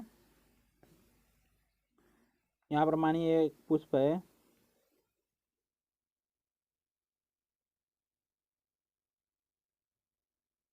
ठीक है, यह एक पुष्प है। ठीक प्यारे बच्चों, यह एक क्या है, पुष्प है। तो यह पुष्प जो है इसी में जो परागकण होते हैं, ठीक है, यह जिसमें देखिए क्या कर रहा है, जब किसी पुष्प के परागकण उसी पुष्प के वर्तिकाग्र इसी का जब ये इसी में का पुष्प का जो परागकण होगा इसी के वर्तिकाग्र पर पहुंचेगा, मानिए परागकण है और इसी के वर्तिकाग्र पर आकर बैठ जाएगा तो इसे हम क्या कहेंगे, स्वपरागण कहेंगे। या यहाँ पर देखिए एक और पुष्प जब होगा, ठीक है बच्चों, मानिए एक यह और पुष्प है, ठीक है, तो यहाँ का जो परागकण होगा, ठीक है प्यारे बच्चों, यहाँ का परागकण आते किसी माध्यम द्वारा आएगा और इस इसके वर्तिकाग्र पर पहुंच जाएगा तो उसे भी हम क्या कहेंगे, स्वपरागण कहेंगे। ठीक प्यारे बच्चों, इसे भी हम क्या कहेंगे, स्वपरागण कहेंगे। यहाँ तक आया आप लोग समझ में, अच्छी तरीके से समझ लीजिए कि इसके कहने का यह मतलब है कि कोई पादप ऐसा होगा कि उसमें जो पुष्प होते हैं उसमें कई पुष्प लगे होंगे, तो इस पुष्प में मानिए इसी पुष्प के वर्तिकाग्र पर, ठीक है, इसी पुष्प का जो परागकण होगा इसी के वर्तिकाग्र पर आकर बैठ जाएगा और या यह जो पुष्प है, ठीक है, इस पुष्प का वर्तिकाग्र जो है इस पुष्प के जो परागकण जो होते हैं इस पुष्प का जो परागकण है इस पुष्प के वर्तिकाग्र पर आकर बैठ जाएगा तो उसे भी हम क्या कहेंगे, स्वपरागण कहेंगे। ठीक है बच्चों, यहाँ तक आया आप लोगों को समझ में, आइए चलते हैं आगे। जैसे देखेंगे स्वपरागण से लाभ देखेंगे तो देखिए स्वपरागण से लाभ हमें क्या क्या होते हैं, तो देखिए परागकण की आवश्यकता अधिक नहीं होती है। प्यारे बच्चों, परागकण की आवश्यकता अधिक नहीं होती है। देखिए अगला क्या है कि किसी माध्यम की आवश्यकता नहीं होती है। और यहाँ पर देखिए कि पीढ़ी दर पीढ़ी शुद्धता जो होती है इसकी बनी रहती है। आइए देखते हैं स्वपरागण से हानि क्या है कि स्वपरागण द्वारा उत्पन्न बीज संख्या में कम व हल्के होते हैं। और देखिए नई जातियां की उत्पत्ति नहीं होती है। स्वपरागण से हमें नई जातियां की उत्पत्ति नहीं कर पाएंगे। देखिए अगला क्या है कि अनुवांशिक बीमारियां पीढ़ी दर पीढ़ी वंशागत होती रहती हैं। ठीक है बच्चों, मानिए कोई जनक में जो बीमारियां हैं, ठीक है, और उसके पादप में भी, ठीक प्यारे बच्चों, उसके पुत्र में भी वह बीमारियां जो है पीढ़ी दर पीढ़ी स्थानांतरित होती रहती हैं। और देखिए हमारा अगला जो मुख्य बिंदु है कि बीजों को पकने में अधिक समय लगता है। इसमें जो बीज होते हैं, जो बीज बनते हैं, इन बीजों को पकने में हमें बहुत अधिक समय लगेगा। ठीक प्यारे बच्चों, आइए चलते हैं हम आगे अगली हेडिंग पर देखेंगे। ठीक है, यहाँ तक आए आप लोग समझ में। आइए चलते हैं हम आगे अगली हेडिंग को देखेंगे। देखिए प्यारे बच्चों, अब देखेंगे हम पर परागण। पर परागण किसे कहते हैं? तो देखिए जब किसी पुष्प के परागकण उसी जाति के किसी अन्य पादप के पुष्प के वर्तिकाग्र पर पहुंचते हैं तो उसे हम क्या कहेंगे? पर परागण कहेंगे। ठीक प्यारे बच्चों, पर परागण कहेंगे। तो आइए इसे भी हम चित्र की सहायता से देखेंगे। तो देखिए इसमें हम देखेंगे कि मानिए कोई पादप है, ठीक है,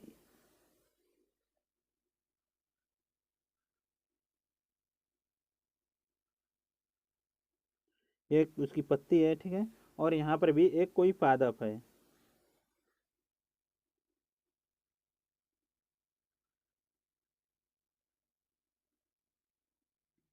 ठीक प्यारे बच्चों, यहाँ पर भी कोई दो या दो दो देखिए पादप हैं, ठीक है, और यहाँ पर देखिए इनसे जो पुष्प बने होंगे, ठीक है, यहाँ पर देखिए एक पुष्प है और यहाँ पर भी एक पुष्प होगा। ठीक है, यहाँ पर भी देखिए एक पुष्प है।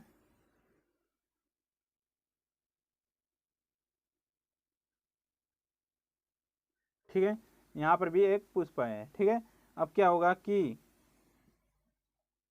इसके जो परागकण हैं, ठीक प्यारे बच्चों, इसके जो परागकण हैं, यह परागकण इस पादप एक मक्खी द्वारा, ठीक प्यारे बच्चों, यहाँ से क्या होंगे,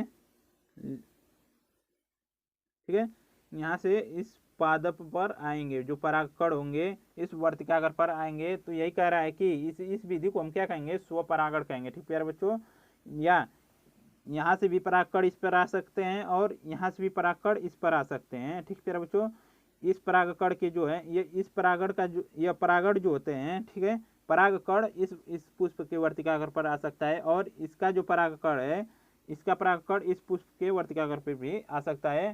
ठीक है, तो देखिए यह अलग अलग पादपों में हुआ है। ठीक प्यारे बच्चों, तो इसलिए हम इसे क्या कर सकते हैं? पर परागण कर सकते हैं।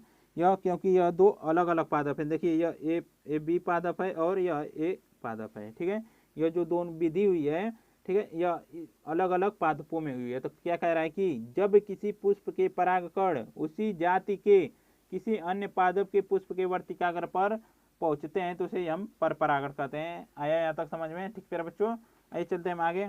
देखिए पर परागण से लाभ, तो हम देखिए पर परागण से लाभ क्या है हमें। तो देखिए पर परागण से नई जातियां की उत्पत्ति होती है। पर परागण से नई जातियां की उत्पत्ति होती है। और देखिए बीजों को पकने में कम समय लगता है। और दूसरा देखिए अगला दिया है, रोग प्रतिरोधक जातियां उत्पन्न की जा सकती हैं। ठीक प्यारे बच्चों, यानी कि जो इसके इनके जनक में जो जातियां रोग होते हैं, उन रोगों को क्या होता है कि इस विधि द्वारा रोका जा सकता है। उनके पुत्र में यह जो रोग है, यह रोग मत हो, ठीक है, या ना हो। यहाँ तक आप लोग समझ में? आइए देखते हैं पर परागण से हानि। तो पर परागण अधिक संख्या में बनते हैं और नष्ट हो जाते हैं। तो इसमें जो क्या होगा, जो परागकण हैं अधिक संख्या में बनेंगे और नष्ट हो जाते हैं। यह भी एक पर परागण की हानि है। देखिए इसमें माध्यम की आवश्यकता होती है, जैसे कीट, पक्षी, पानी, हवा इत्यादि। ठीक प्यारे बच्चों, इसमें माध्यम की आवश्यकता होती है, जैसे कीट, पक्षी, पानी, हवा इत्यादि। और देखिए अगला क्या है, संततियां जनक से भिन्न होती हैं। जो इनकी संततियां होती हैं बिल्कुल जनक से भिन्न होती हैं, समान नहीं होती हैं। पर परागण स्वपरागण की संततियां जनक के समान होती है। ठीक प्यारे बच्चों, आइए देखते हैं अगला पर परागकणों का अंकुरण, परागकणों का अंकुरण कैसे होता है, तो देखिए आइए देखते हैं कि परागकण मादा पुष्प की वर्तिकाग्र पर पहुंचकर सक्रिय तरल पदार्थ को अवशोषित करके फूल जाते हैं और अपना अंकुरण प्रारंभ कर देते हैं। इसे ही हम परागकणों का अंकुरण कहते हैं। ठीक है बच्चों, आइए इसे भी हम चित्र की सहायता से समझेंगे। ठीक है, देखिए इसका चित्र हम बनाकर अपने आप लोगों के लिए लेकर आए अच्छी तरीके से, उसे आप समझ लीजिएगा और उसे बना लीजिएगा। ठीक है, देखिए जो चित्र है आप लोगों के लिए, देखिए यह क्या है, अंकुरण, अंकुरित परागकण। ठीक प्यारे बच्चों, जो परागकण आए हैं वर्तिकाग्र पर, देखिए यह जो इसमें तरल जो पदार्थ होता है वह इसे अवशोषित करके यह क्या कर रहे हैं, परागनलिका की सहायता से एक अंकुरण इनका जो है देखिए यहाँ पर हो रहा है। ठीक है, अंकुरण करके जो है देखिए वर्तिकाग्र को भेदते हुए परागनलिका का निर्माण करते हुए यहाँ पर आए हैं। ठीक है, और भ्रूणपोष को अंड संचित, देखिए ये कौन कौन से भाग है, अंकुरित, अंकुरित परागकण, देखिए यहाँ पर इनका अंकुरण हुआ है, देखिए यह भी अंकुरण हुआ है, यह देखिए अंकुरण हो रहा है, यहाँ पर पूरा अंकुरण हो गया है। देखिए वर्तिकाग्र है और यहाँ पर देखिए वर्तिका है, वर्तिकाग्र में देखिए यह परागनलिका है, परागनली भी इसे कहते हैं। और देखिए अंडाशय भित्ति, भ्रूणपोष, अंड समुच्चय और नर युग्मक। ठीक प्यारे बच्चों, यह सब वर्तिकाग्र में पाए, सॉरी बच्चों स्त्रीकेसर में पाए जाते हैं। ठीक है, यहाँ तक आप लोगों को समझ में, देखिए यहाँ पर जो परागकणा है वर्तिकाग्र पर, इसमें जो पराग वर्तिकाग्र पर जो मैलिक अम्ल पाया जाता है उसे अवशोषित करके यह फूल जाते हैं और अंतःचूल भित्ति को छेद कर यह अंकुरित करके परागनलिका का निर्माण करते हैं। ठीक प्यारे बच्चों, आइए चलते हैं हम आगे अगली हेडिंग पर। यहाँ तक आया आप लोग समझ में। ठीक है, चलेंगे अब अगले हेडिंग की ओर। आइए मेरे प्यारे बच्चों, अब देखेंगे हम निषेचन। निषेचन देखिए किसे कहते हैं, तो नर तथा मादा युग्मक के संलयन की प्रक्रिया को ही क्या कहते हैं, निषेचन कहते हैं। नर और मादा युग्मक जो होते हैं आपस में जब संलयन होते हैं, इनका जो आपस में मिलन होता है तो उसे हम क्या कहेंगे, निषेचन कहेंगे। देखिए निषेचन के प्रकार, निषेचन दो प्रकार के होते हैं। पहला निषेचन है देखिए आंतरिक निषेचन और दूसरा है बाह्य निषेचन।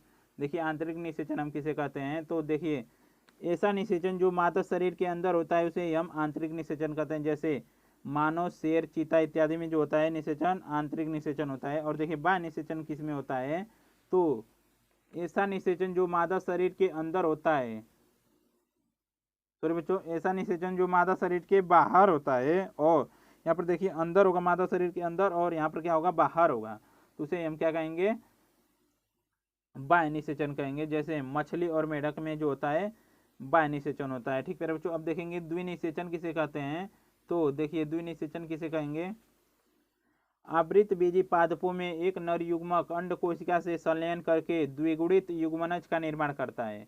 जो आवृत बीजी पादप होते हैं उनमें जो नर युग्मक जो होता है एक अंड कोशिका से संलयन करके द्विगुणित युग्मनज का निर्माण करता है, जबकि दूसरा नर युग्मक त्रिगुणित युग्मनज से संलयन करके, ठीक है बच्चों, त्रिगुणित युग्मनज से संलयन करके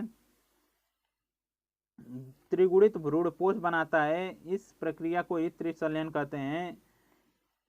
ठीक है बच्चों, इस समस्त प्रक्रिया में निषेचन की प्रक्रिया दो बार हुई है, तो इसलिए इसे हम क्या कहते हैं, द्विनिषेचन कहते हैं। ठीक है बच्चों, जैसे देखिए कोई यहाँ पर क्या हो जाएगा कि जब कोई यहाँ पर क्या करे, दो नर युग्मक जो होते हैं, ठीक है बच्चों, एक नर युग्मक जो होता है, यहाँ पर मानिए एक यन है यह और एक यन है। ठीक है, यहाँ से जब इनका संलयन होगा, ठीक है बच्चों, तो यहाँ से जब संलयन होगा तो अंड कोशिका से एक नर युग्मक जो है अंड कोशिका से संलयन करके क्या बनाएंगी, यहाँ पर 2n होगा। ठीक है बच्चों, 2n जो होती है, तो एक इसमें का जो n होगा, एक अंड कोशिका से क्या है, यह एक अंड कोशिका है। ठीक है,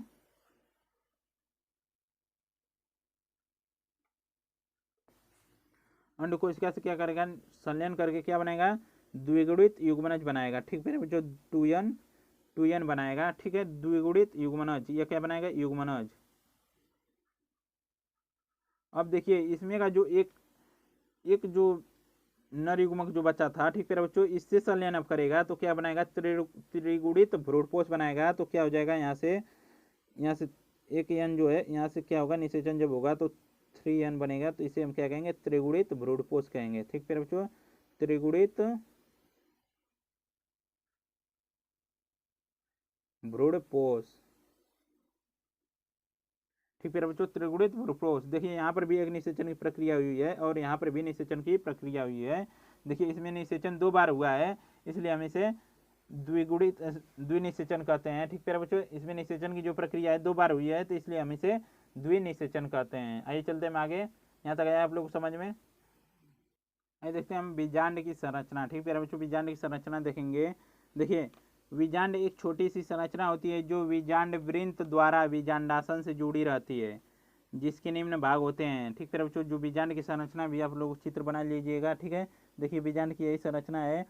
ठीक प्यारे बच्चों, देखिए बीजांड की एक संरचना है, अब लोग इसे चित्र बना लीजिएगा इसका। ठीक है, देखिए यहाँ पर कौन कौन से कहाँ कहाँ भाग पाए जाते हैं। देखिए ये ऊपर वाला भाग जो होता है निभाग है, और यह देखिए बीजांडकाय है। ठीक प्यारे बच्चों, यह देखिए ध्रुवीय केंद्र है, अंड कोशिका है, और देखिए संवहन पुल, बीजांड वृंत, बीजांड द्वार। ठीक है, और देखिए यहाँ पर यह क्या है, यह जो संरचना है भ्रूणपोष है। और देखिए प्रतिमुखी कोशिका जो है, यह ऊपर जो 3 है प्रतिमुखी कोशिका।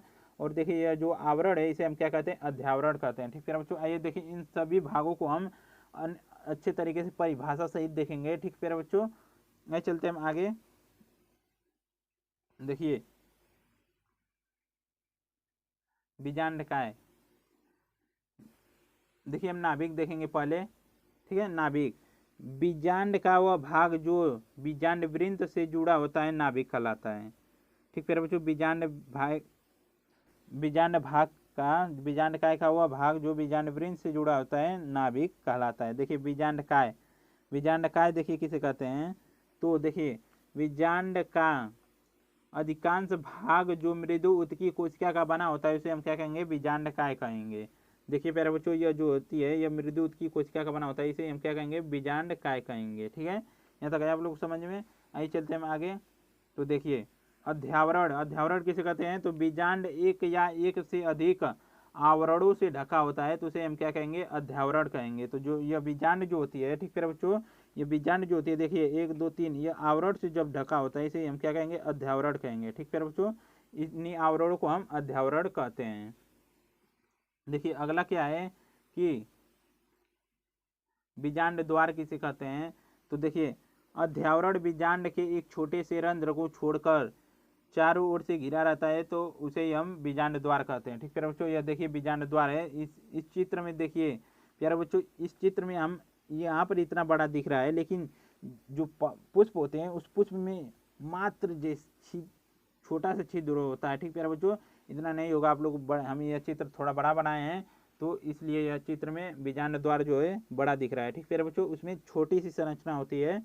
ठीक है, यही है बीजांड द्वार। ठीक है, ये चलते हम आगे। देखिए निभाग किसे कहते हैं, तो देखिए बीजांड द्वार के सिर से ठीक विपरीत स्थित भागों को ही हम निभाग कहते हैं। देखिए बीजांड द्वार के ठीक विपरीत स्थित है, इन्हीं भागों को हम निभाग कहते हैं। ठीक प्यारे बच्चों, निभाग कहते हैं। आइए देखते हैं आगे कि भ्रूणकोश, भ्रूणकोश किसे कहते हैं, तो देखिए बीजांडकाय के मध्य में एक थैलीनुमा संरचना पाई जाती है, उसे हम क्या कहेंगे, भ्रूणकोश या मादा युग्मकोश भीत कहते हैं। ठीक है बच्चों, तो इसे देखिए हम क्या कहेंगे, भ्रूणपोष, इसे हम क्या कहेंगे, भ्रूणपोष। बीजांडकाय के इसे हम कहेंगे भ्रूणपोष कहते हैं। ठीक है, यहाँ तक आए आप लोग समझ में। आइए चलते हैं आगे अगली हेडिंग की ओर। देखिए प्यारे बच्चों, अब देखेंगे हम मानव में लैंगिक जनन कैसे होता है। मानव में लैंगिक जनन हमारी मोस्ट इम्पोर्टेंट हेडिंग है। ठीक है, देखिए मानव में लैंगिक जनन, तो देखेंगे मानव में लैंगिक जनन कैसे होता है। तो देखिए जनन से संबंधित प्रक्रिया में भाग लेने वाले अंगों को ही हम जनन अंग कहते हैं। ठीक है बच्चों, मानव में जो लैंगिक जनन होता है तो हम पहले देखेंगे, पहला हेडिंग इसमें है मानव जनन अंग।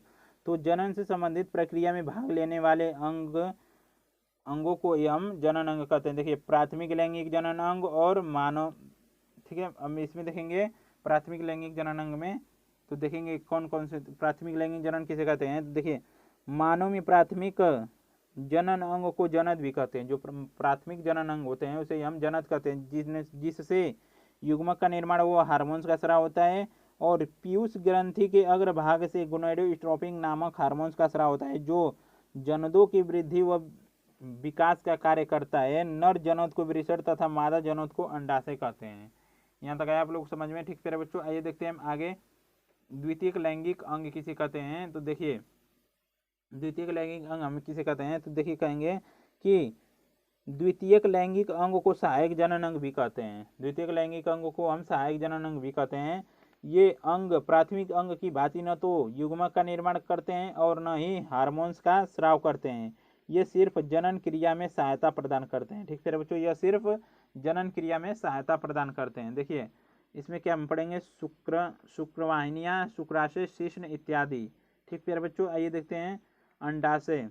और नर में देखेंगे, नर में हम देखेंगे शुक्रवाहिनियाँ, शुक्राशय, शिश्न इत्यादि, और मादा में देखेंगे अंडाशय, गर्भाशय, योनि इत्यादि। ठीक प्यारे बच्चों, तो आइए देखते हैं यौनारंभ। किसी प्राणी में जनन करने योग्य हो जाने की क्षमता को ही यौनारंभ कहते हैं। बालकों में इसकी आयु 14 से 16 वर्ष तथा बालिकाओं में इसकी आयु 12 से 13 वर्ष होती है। ठीक प्यारे बच्चों, 13 वर्ष होती है। यहाँ तक आया आप लोग समझ में। आइए चलते हैं आगे अगली हेडिंग की ओर। देखिए हम देखेंगे द्वितीयक लैंगिक लक्षण।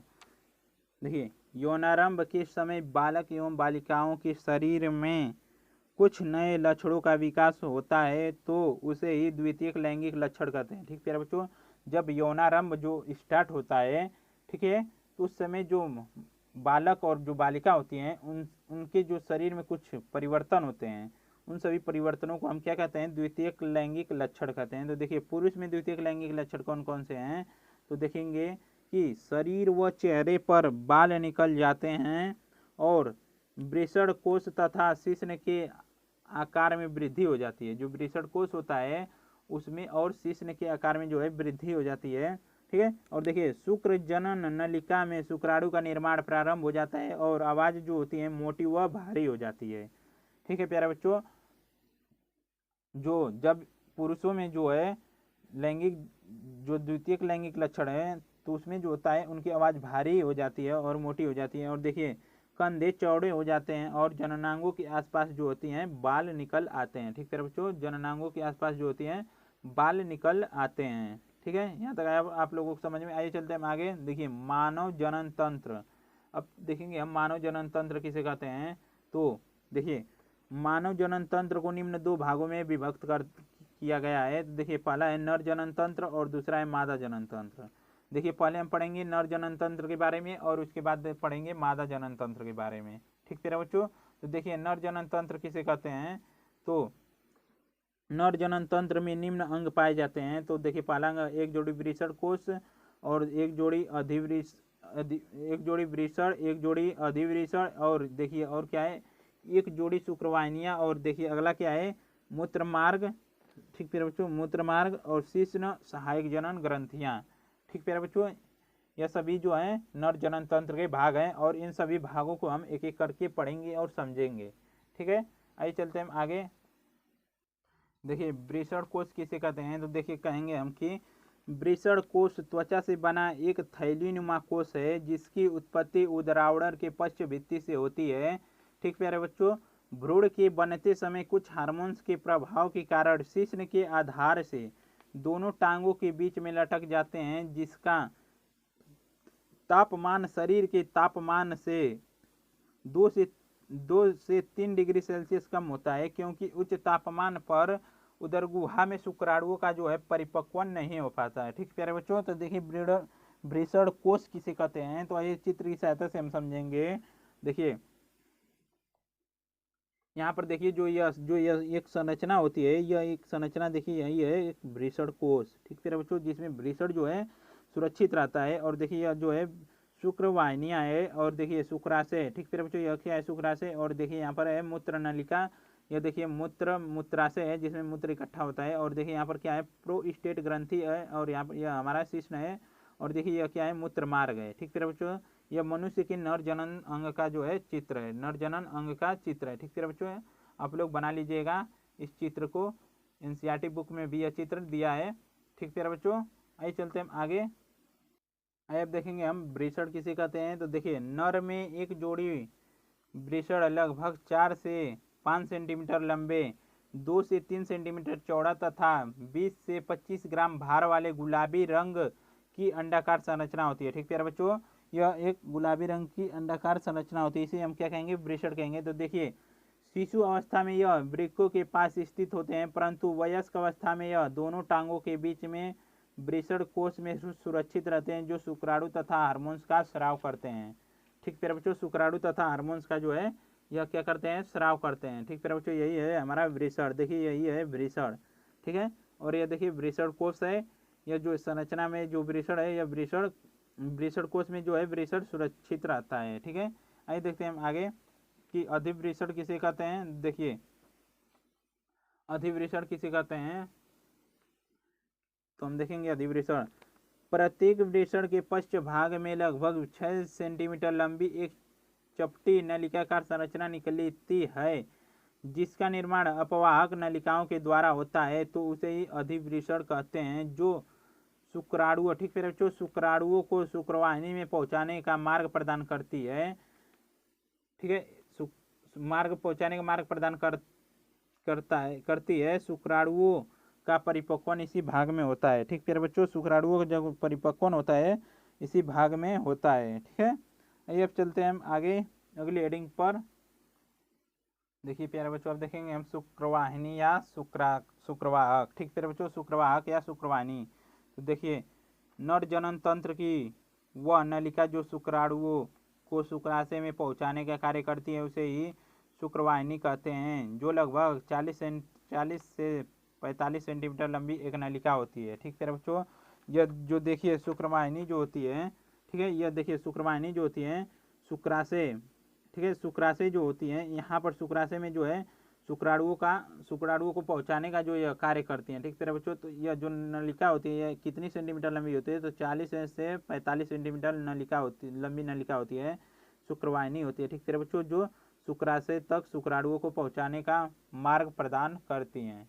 ठीक है, यही जो यह संरचना है, ठीक प्यारे बच्चों, इसी को हम क्या कहेंगे, शुक्रवाहिनी कहेंगे। यहाँ तक आया आप लोग समझ में, या शुक्रवाहक भी इसे कह सकते हैं।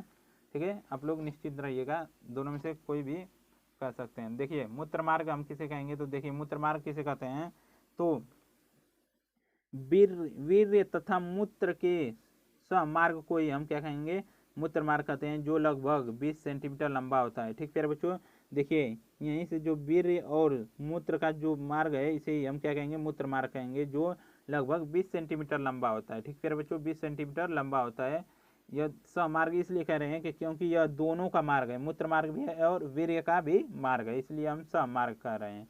ठीक है, यहाँ तक आया आप लोग को समझ में। आइए देखते हैं शिश्न किसे कहते हैं, तो यह एक पेशीय बेलनाकार मैथुनांग होता है, जिसका निर्माण रुधिर एवं पेशियों से होता है। ठीक है, जो मैथुन क्रिया में सहायता प्रदान करने का कार्य करता है। ठीक है बच्चों, जो मैथुन क्रिया में सहायता प्रदान करने का कार्य करता है। ठीक है, देखिए शुक्र, हम देखेंगे हम क्या शिश्न देखिए किसे कहते हैं। देखिए यह जो लंबी संरचना है, बेलनाकार संरचना है, इसे हम शिश्न कहते हैं। ठीक है बच्चों, शिश्न कहते हैं, जो मैथुन क्रिया में जो है सहायता प्रदान करता है। ठीक है, आइए चलते हैं हम आगे। सहायक जनन ग्रंथियां, सहायक जनन ग्रंथियां देखिए किसे कहते हैं, तो देखिए नर में निम्न सहायक जनन ग्रंथियां पाई जाती है। तो पहला क्या है, शुक्राशय, प्रोस्टेट ग्रंथि, काउपर की ग्रंथि। ठीक है प्यारे बच्चों, देखिए तो हम देखेंगे पहले शुक्राशय। यह त्वचा का बना एक थैलीनुमा संरचना होती है। ठीक प्यारे बच्चों, यह एक त्वचा का बना एक थैलीनुमा संरचना होती है, जिससे हल्के पीले क्षारीय तरल द्रव का स्राव होता है, जो वीर्य का 60 से 70% भाग बनाता है, जिसमें शुक्राणु गति करते हैं, जिसमें शुक्राणु गति करते हैं। ठीक प्यारे बच्चों, देखिए यही भाग जो है शुक्राशय है। ठीक, ये थैलीनुमा संरचना होती है, उसी भाग को हम क्या कहते हैं, शुक्राशय कहते हैं। ठीक है, आइए चलते हैं हम आगे। देखिए प्यारे बच्चों, अब देखेंगे हम प्रोस्टेट ग्रंथि किसे कहते हैं। तो देखिए यह एक जोड़ा द्विपालित ग्रंथि है, जो मूत्र मार्ग की दीवारों में दुधिया, ठीक है बच्चों, तरल द्रव का स्राव करती है। यह तरल वीर्य का लगभग 20 से 25% भाग बनाता है, जिसका उपयोग शुक्राणु अपना पोषण के लिए करते हैं, जो यह तरल द्रव बनाता है। ठीक है बच्चों, प्रोस्टेट ग्रंथि, तो यह जो शुक्राणु होते हैं, यह अब क्या करते हैं, उस द्रव का जो है अपना पोषण के रूप में उस द्रव का उपयोग करते हैं। ठीक है बच्चों, प्रोस्टेट ग्रंथि देखिए कहाँ पर पाई जाती है, तो देखिए प्रोस्टेट ग्रंथि जो होती है यहाँ पर पाई जाती है। ठीक है, ये देखिए ये हमारी मूत्राशय के नीचे और शिश्न के ऊपर बीच में ही प्रोस्टेट ग्रंथि पाई जाती है। ठीक प्यारे बच्चों, देखिए यह प्रोस्टेट ग्रंथि है। आइए यहाँ तक समझ में। आइए चलते हैं हम आगे। देखिए काउपर की ग्रंथि किसे कहते हैं, तो देखेंगे हम काउपर की ग्रंथि। तो प्रोस्टेट ग्रंथि के नीचे, ठीक फिर बच्चों, प्रोस्टेट ग्रंथि के नीचे बहुत ही सघन तरल, ठीक है, सघन तरल द्रव का स्राव करने वाली ग्रंथि पाई जाती है, जिसे काउपर की ग्रंथि कहते हैं, जो मैथुन क्रिया के समय मूत्र मार्ग की अम्लीयता को समाप्त करके उसे क्षारीय माध्यम में प्रदान करता है। ठीक है बच्चों, उसे क्षारीय माध्यम प्रदान करता है। आइए देखते हैं वीर्य किसे कहते हैं। तो देखिए शुक्राणुओं तथा शुक्राशय सॉरी बच्चों शुक्राणुओं तथा सहायक जनन ग्रंथियों के तरल मिश्रण को ही वीर्य कहते हैं, जिसका पीएच मान 7.3 से 7.5 के बीच होता है। ठीक है बच्चों, यहाँ तक आया समझ में। देखिए अब पढ़ेंगे हम क्या कि मादा के लैंगिक, ठीक है बच्चों, मादा के द्वितीयक गौड़ लैंगिक लक्षण, मादा के द्वितीयक गौड़ लैंगिक लक्षण कौन कौन से हैं। तो देखिए पढ़ेंगे क्या कि बाह्य जननांगों तथा स्तनों का विकास प्रारंभ हो जाता है, स्वर मधुर व तीव्र हो जाती है, अंडाशय, ठीक प्यारे बच्चों, अंडाशय से अंडोत्सर्ज की प्रक्रिया जो होती है प्रारंभ हो जाती है। और अगला देखिए मासिक धर्म प्रारंभ हो जाती है। ठीक प्यारे बच्चों, और श्रोणी मेखला व निस्तंभ जो होते हैं चौड़े हो जाते हैं, श्रोणी मेखला और निस्तंभ जो होते हैं चौड़े हो जाते हैं। ठीक है, आइए चलते हैं आगे अगली हेडिंग पर। देखिए प्यारे बच्चों अब देखेंगे मादा जनन तंत्र में देखेंगे क्या, मादा जनन तंत्र के निम्न भाग होते हैं। देखिए एक जोड़ी अंडाशय, एक जोड़ी अंडवाहिनियां, गर्भाशय, और देखिए योनि और भग, ठीक प्यारे बच्चों, और सहायक जनन ग्रंथियां, यह सभी जो है मादा जनन अंग के भाग होते हैं। आइए देखेंगे इन सभी भागों को देखेंगे। ठीक प्यारे बच्चों, तो देखिए पहले देखेंगे क्या अंडाशय। अंडाशय देखिए किसे कहते हैं। तो देखिए मादा में एक जोड़ी अंडाशय प्राथमिक जनन अंग है, जो उदर गुहा में वृक्कों के, ठीक है, नीचे श्रेणी भाग के पीछे की ओर तथा गर्भाशय के दोनों ओर स्थित होते हैं। प्रत्येक अंडाशय चपटा श्वेत बादाम की आकृति का होता है। यह 2 सेंटीमीटर लंबा, 2 सेंटीमीटर चौड़ा तथा 1 सेंटीमीटर मोटा होता है। ठीक है बच्चों, इससे देखिए जिससे अंडाणु का, ठीक है, जिससे अंडाणु का निर्माण तथा एस्ट्रोजन प्रोजेस्टेरॉन नामक हार्मोन्स का स्राव होता है। ठीक है बच्चों, एस्ट्रोजन और प्रोजेस्टेरॉन नामक हार्मोन्स का स्राव होता है। तो देखिए यही जो हमारी होती है, यह जो संरचना है, देखिए यह जो संरचना है यह अंडाशय है। ठीक है बच्चों, यह संरचना जो होती है यह अंडाशय है। ठीक है, आइए देखते हैं आगे हम अंडवाहिनी, अंडवाहिनी या फैलोपियन नलिका, अंडवाहिनी या फैलोपियन नलिका देखिए किसे कहते हैं। तो देखिए मादा जनन तंत्र की वह नलिका जिसमें निषेचन की क्रिया संपन्न होती है, उसे हम क्या कहेंगे, अंडवाहिनी कहते हैं। यह एक कीपनुमा झालदार संरचना होती है जो अंडाशय को गर्भाशय से जोड़ती है। ठीक है बच्चों, देखिए यह जो संरचना है, ठीक है, इसी में जो है निषेचन की प्रक्रिया जो है यहीं पर होती है। ठीक है बच्चों, यह जो संरचना है यह कीपनुमा संरचना होती है। देखिए यह अंडाशय को किससे जुड़ी हुई है, मादा के गर्भाशय से जुड़ी है। देखिए इसे हम क्या कहते हैं, फैलोपियन नलिका या अंडवाहिनी कहते हैं, फैलोपियन नलिका या अंडवाहिनी कहते हैं। ठीक है, आइए देखते हैं आगे गर्भाशय या बच्चादानी। ठीक है बच्चों, इसे हम गर्भाशय या यूट्रस भी कहते हैं, बच्चादानी भी कहते हैं। तो देखिए प्रत्येक गर्भाशय में केवल एक गर्भाशय होता है। ठीक है बच्चों, प्रत्येक गर्भाशय में केवल एक गर्भाशय होता है, सॉरी बच्चों, प्रत्येक मादा में केवल एक गर्भाशय होता है। अंडाशय से दूर की तरफ दोनों अंडवाहिनियों के बीच में श्रोणी भित्ति से स्नायुओं द्वारा जुड़ा होता है, जो लगभग 7 से 7.5 सेंटीमीटर लंबी तथा, ठीक है बच्चों, 3 सेंटीमीटर मोटा तथा 5 सेंटीमीटर चौड़ा खोखला शंक्वाकार या नाशपाती के आकार का अंग होता है, जिसे हम गर्भाशय कहते हैं। देखिए ठीक है बच्चों, यह जो पूरा यह जो संरचना होती है, देखिए यह जो संरचना होती है दोनों अंडाशय के बीच में एक संरचना पाई जाती है, उसे हम क्या कहते हैं, गर्भाशय कहते हैं। देखिए यह एक गर्भाशय है। ठीक है, आइए चलते हैं हम आगे आगे देखेंगे क्या, देखिए प्यारे बच्चों योनि किसे कहते हैं। तो देखिए यह अत्यधिक सिकुड़ने तथा फैलने वाली नलिकाकार पेशीय संरचना है। यह मूत्राशय तथा मलाशय के मध्य में स्थित होता है, जो लगभग 7.5 से 10 सेंटीमीटर लंबी नली होती है, जो पुरुष का मैथुन स्थल एवं प्रसव तथा रजोस्राव का सहमार्ग होता है। ठीक है बच्चों, जो पुरुष होते हैं उनका जो है होता है क्या कह रहे हैं, मैथुन स्थल एवं प्रसव का जो है सहमार्ग, रजोस्राव का सहमार्ग होता है। ठीक है बच्चों, यही इसी से जो देखिए यहाँ पर क्या होता है, जब शुक्राणु यहाँ से जब अंदर जाएगा, देखिए यही है योनि। ठीक है बच्चों, इसकी सहायता से जब शुक्राणु जो होता है अंदर जाता है यहाँ पर, ठीक है, तो यहाँ पर जब निषेचन की जो यहाँ से जाते जाते यहाँ पर जब फैलोपियन नलिका में जब इसका निषेचन होता है, ठीक है बच्चों, निषेचन करके ये क्या होते हैं, यह आते हैं, इनकी जब इसमें अंतःसूत्रीय विभाजन होगा तो इसमें क्या हो जाएंगे, आएंगे गर्भाशय में आएंगे। ठीक है बच्चों, गर्भाशय में आकर यह बच्चे का निर्माण कर देंगे। ठीक है, भ्रूण का निर्माण करेंगे और भ्रूण से क्या होगा आगे, आगे चलते हैं आगे। देखिए हमारा अगला हेडिंग क्या है, भग। देखिए भग किसे कहते हैं, तो मादा के बाह्य जननांगों को ही मादा के बाह्य जननांगों को ही सम्मिलित रूप से भग कहते हैं। मादा के बाह्य जननांगों को सम्मिलित रूप से ही हम उसे क्या भग कहते हैं। ठीक है प्यारे बच्चों, आइए देखेंगे। देखिए प्यारे बच्चों, एक चित्र है मादा जनन का, बाह्य जननांग का एक चित्र है, इसे भी आप लोग बना लीजिएगा। ठीक है, देखिए यहाँ पर देखिए क्या है, यह जो ऊपर की संरचना है जघन रोम है। ठीक है, और यहाँ पर देखिए भग या शिश्न है, यह एक संरचना है भग या शिश्न। ठीक है, इसे हम भग कहते हैं। देखिए भग या शिश्न, भग शिश्न इसे कहते हैं। और देखिए यह जो है दीर्घ ओष्ठ है, यह लघु ओष्ठ है, और यह योनि है, और यह देखिए गुदा द्वार है। ठीक है प्यारे बच्चों, इसमें देखिए यहाँ पर क्या होता है,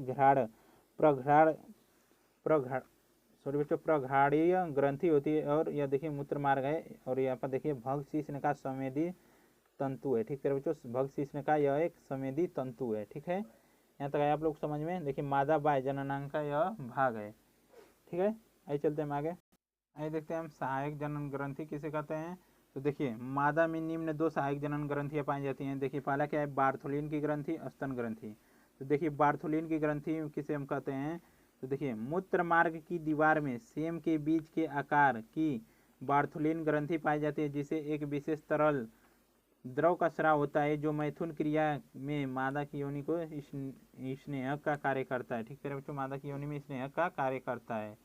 ठीक है, आइए देखते हैं स्तन ग्रंथि किसे कहते हैं। तो देखिए नर तथा मादा दोनों के वक्ष में स्तन ग्रंथि पाई जाती है, लेकिन नर की स्तन ग्रंथियां निष्क्रिय तथा मादा की स्तन ग्रंथि, ठीक है, मादा की सक्रिय होती हैं, जिसमें अंगूर के गुच्छों के समान दुग्ध ग्रंथियां पाई जाती हैं। ठीक है बच्चों, जिससे दुग्ध का जो है स्राव होता है। ठीक है, यहाँ तक आया आप लोग समझ में। आइए चलते हैं आगे अगली हेडिंग पर। देखिए हमारा अगला हेडिंग क्या है, रोजोधर्म या मानसिक चक्र या आर्वत चक्र। देखिए मादा प्राइमेटा यानी बंदर, कपी एवं मनुष्य आदि में जो है, ठीक है, गर्भाशय के प्रत्येक महीने होने वाले चक्रीय परिवर्तन को ही मासिक चक्र या आर्वत चक्र या रोजोधर्म या आमतौर पर माहवारी कहते हैं। ठीक है, इसकी सर्किल जो होती है 1 से 28 दिन की होती है। ठीक है प्यारे बच्चों, जो मादा की गर्भाशय में कुछ चक्रीय परिवर्तन होता है तो उसे हम क्या कहेंगे, रोजोधर्म या मानसिक चक्र या आर्वत चक्र कहते हैं। तो देखिए रोजोदर्शन किसे कहते हैं, तो हम देखिए किसे कहते हैं, जब किसी बालिका के जीवन में प्रथम बार मासिक धर्म आता है तो उसे हम क्या कहेंगे, रोजोदर्शन कहते हैं। इसकी आयु जो होती है 12 से 13 वर्ष की होती है। ठीक है बच्चों, किसी भी जीव इसकी जो आयु होती है 12 से 13 वर्ष की होती है। देखिए अब क्या है, अगला हमारा हेडिंग क्या है कि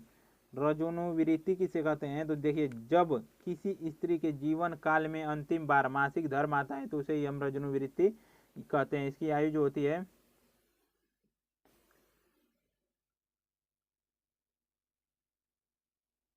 देखिए जब किसी स्त्री के जीवन काल में अंतिम बार मासिक धर्म आता है तो उसे हम क्या कहेंगे, उसे हम रोजनुवृत्ति कहेंगे। ठीक है बच्चों, यहाँ पर रोजो दर्शन नहीं रहेगा, हम लिख सकते हैं, लिख देंगे। देखिए यहाँ से हम गलत हो गया यहाँ पर। ठीक है, तो यहाँ से देखिए इसकी आयु जो होती है 45 से, ठीक है बच्चों, 45 से 50, इसे हम क्या कहेंगे, रजोनी वृत्ति,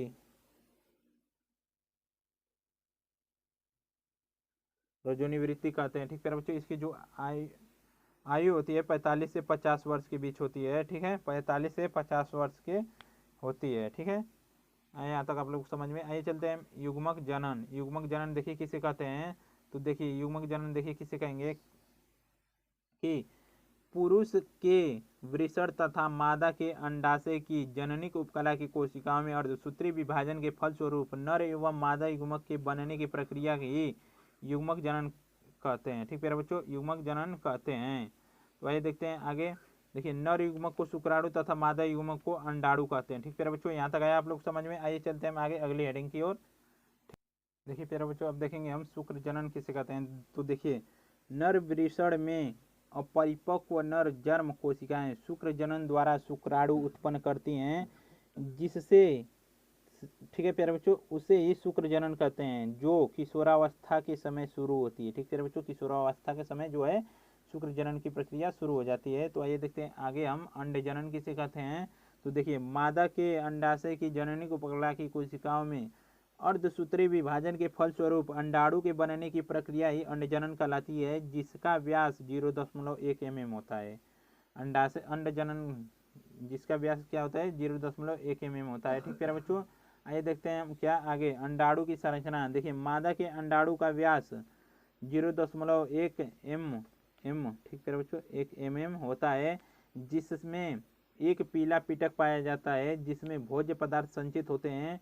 इसमें एक बड़ा केंद्रक होता है जिसे जननिक आशय कहते हैं। ठीक प्यारे बच्चों, जननिक आशय कहते हैं। आइए देखते हैं आगे हम मैथुन किसे कहते हैं। तो देखेंगे नर एवं मादा की जनन अंगों का आपस में मिलना ही क्या कहलाता है, मैथुन कहलाता है। ठीक प्यारे बच्चों, नर और मादा के जो जनन अंग होते हैं जब उन दोनों वह दोनों आपस में मिलते हैं तो उसे हम क्या कहते हैं, मैथुन कहते हैं।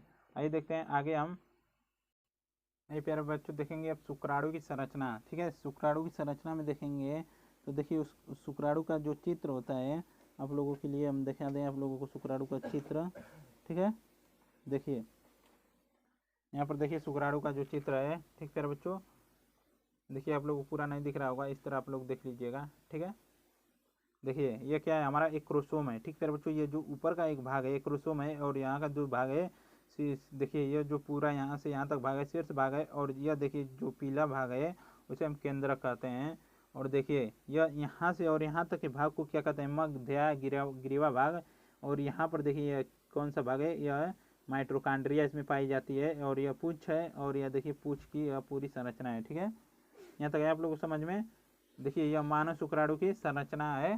ठीक है, आइए चलते हैं हम आगे देखेंगे इन सभी भागों को देखेंगे और समझेंगे। आइए देखते हैं हम शुक्राणु की संरचना। देखिए यह एक कशाभिकीय पूंछ युक्त नर युग्मक है। इसके प्रमुख भाग निम्नलिखित होते हैं। देखिए प्यारे बच्चों कौन से होते हैं, शीर्ष होता है इसका।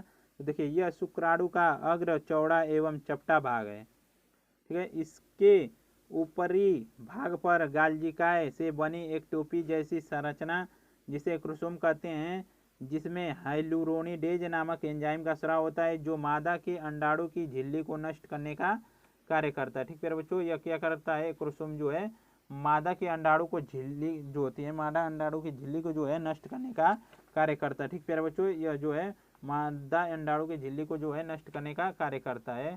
ठीक है, यह जो मादा अंडाणु होती है, ठीक प्यारे बच्चों मानिए मादा अंडाणु है, इसमें जब शुक्राणु जो आता है, ठीक प्यारे बच्चों शुक्राणु जब आता है, ठीक है, तो यह क्या यहाँ पर आता है और इसकी जो झिल्ली होती है इसे नष्ट करने का कार्य करता है। ठीक है, एक क्रोमोसोम। यहाँ तक आप लोग समझ में आए। देखिए ग्रीवा, ग्रीवा देखिए यह एक सकरा, ठीक है, सिर व देखिए यह सकरा सिर व मध्य भाग के बीच का क्षेत्र है। इस भाग में दो तारकाय स्थित होते हैं। अग्र तारकाय स्वतंत्र रहता है जबकि दूरस्थ तारकाय जो है अच्छी तंतु से जुड़ा होता है। ठीक है बच्चों, अच्छी तंतु से जुड़ा होता है। यह ग्रीवा व पूंछ के मध्य का बेलनाकार भाग है। इसी भाग में माइटोकॉन्ड्रिया पाई जाती है, इसलिए इसे शुक्राणु का शक्तिगृह भी कहते हैं, जो शुक्राणु को गति के लिए ऊर्जा प्रदान करता है। ठीक है बच्चों, मध्य भाग जो होता है, देखिए यह जो मध्य भाग जो होता है ये शुक्राणु को गति के लिए ऊर्जा प्रदान करता है। ठीक है, आइए देखते हैं हम आगे। पूछ देखिए किसे कहते हैं, तो देखिए यह शुक्राणु का सबसे लंबा पतला भाग है। इसकी पूरी लंबाई में अच्छे तंतु उपस्थित रहते हैं।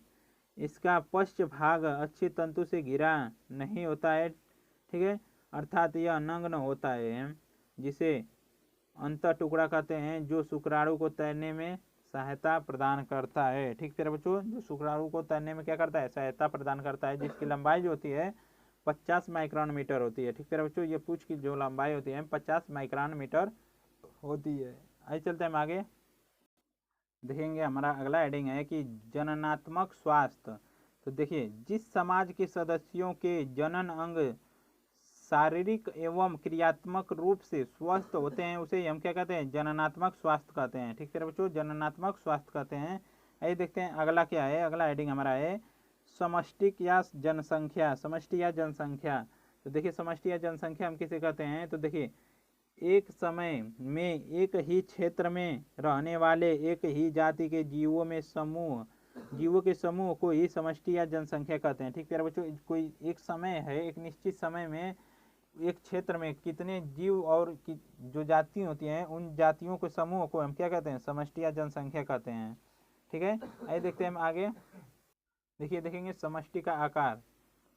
किसी स्थान में इकाई क्षेत्र में निश्चित स्थान पर उपस्थित, ठीक है, एक ही जाति के कुल सदस्यों की संख्या को ही हम क्या कहते हैं, समष्टि का आकार कहते हैं। कोई एक निश्चित स्थान होगा, ठीक है बच्चों, उसमें एक निश्चित स्थान पर उपस्थित कितनी एक निश्चित जाति जो होती है, उसी जाति की संख्या जो होती है, उस जाति की कितनी संख्या है, उसे हम क्या कहेंगे, समष्टि का आकार कहेंगे। ये देखते हैं लिंग अनुपात हम किसे कहते हैं। तो देखिए, लिंगानुपात हम देखेंगे तो किसी समष्टि में प्रति, ठीक है बच्चों, 1000 पुरुषों पर स्त्रियों की संख्या को हम लिंगानुपात कहते हैं। ठीक है बच्चों, देखिए 1000 पुरुष हैं, तो हमें इस समय जो है 1000 पुरुष हैं, तो 940 जो है स्त्रियां हैं। ठीक है बच्चों, तो इस समय देखिए 1000 पुरुष पर कितना चाहिए था, 1000 पुरुष पर 1000 स्त्रियां भी चाहिए था, तो भी हम क्या कहेंगे, लिंगानुपात जो है बराबर है। इस समय लिंगानुपात जो है कम है। ठीक है बच्चों, इस समय लिंगानुपात बराबर नहीं है।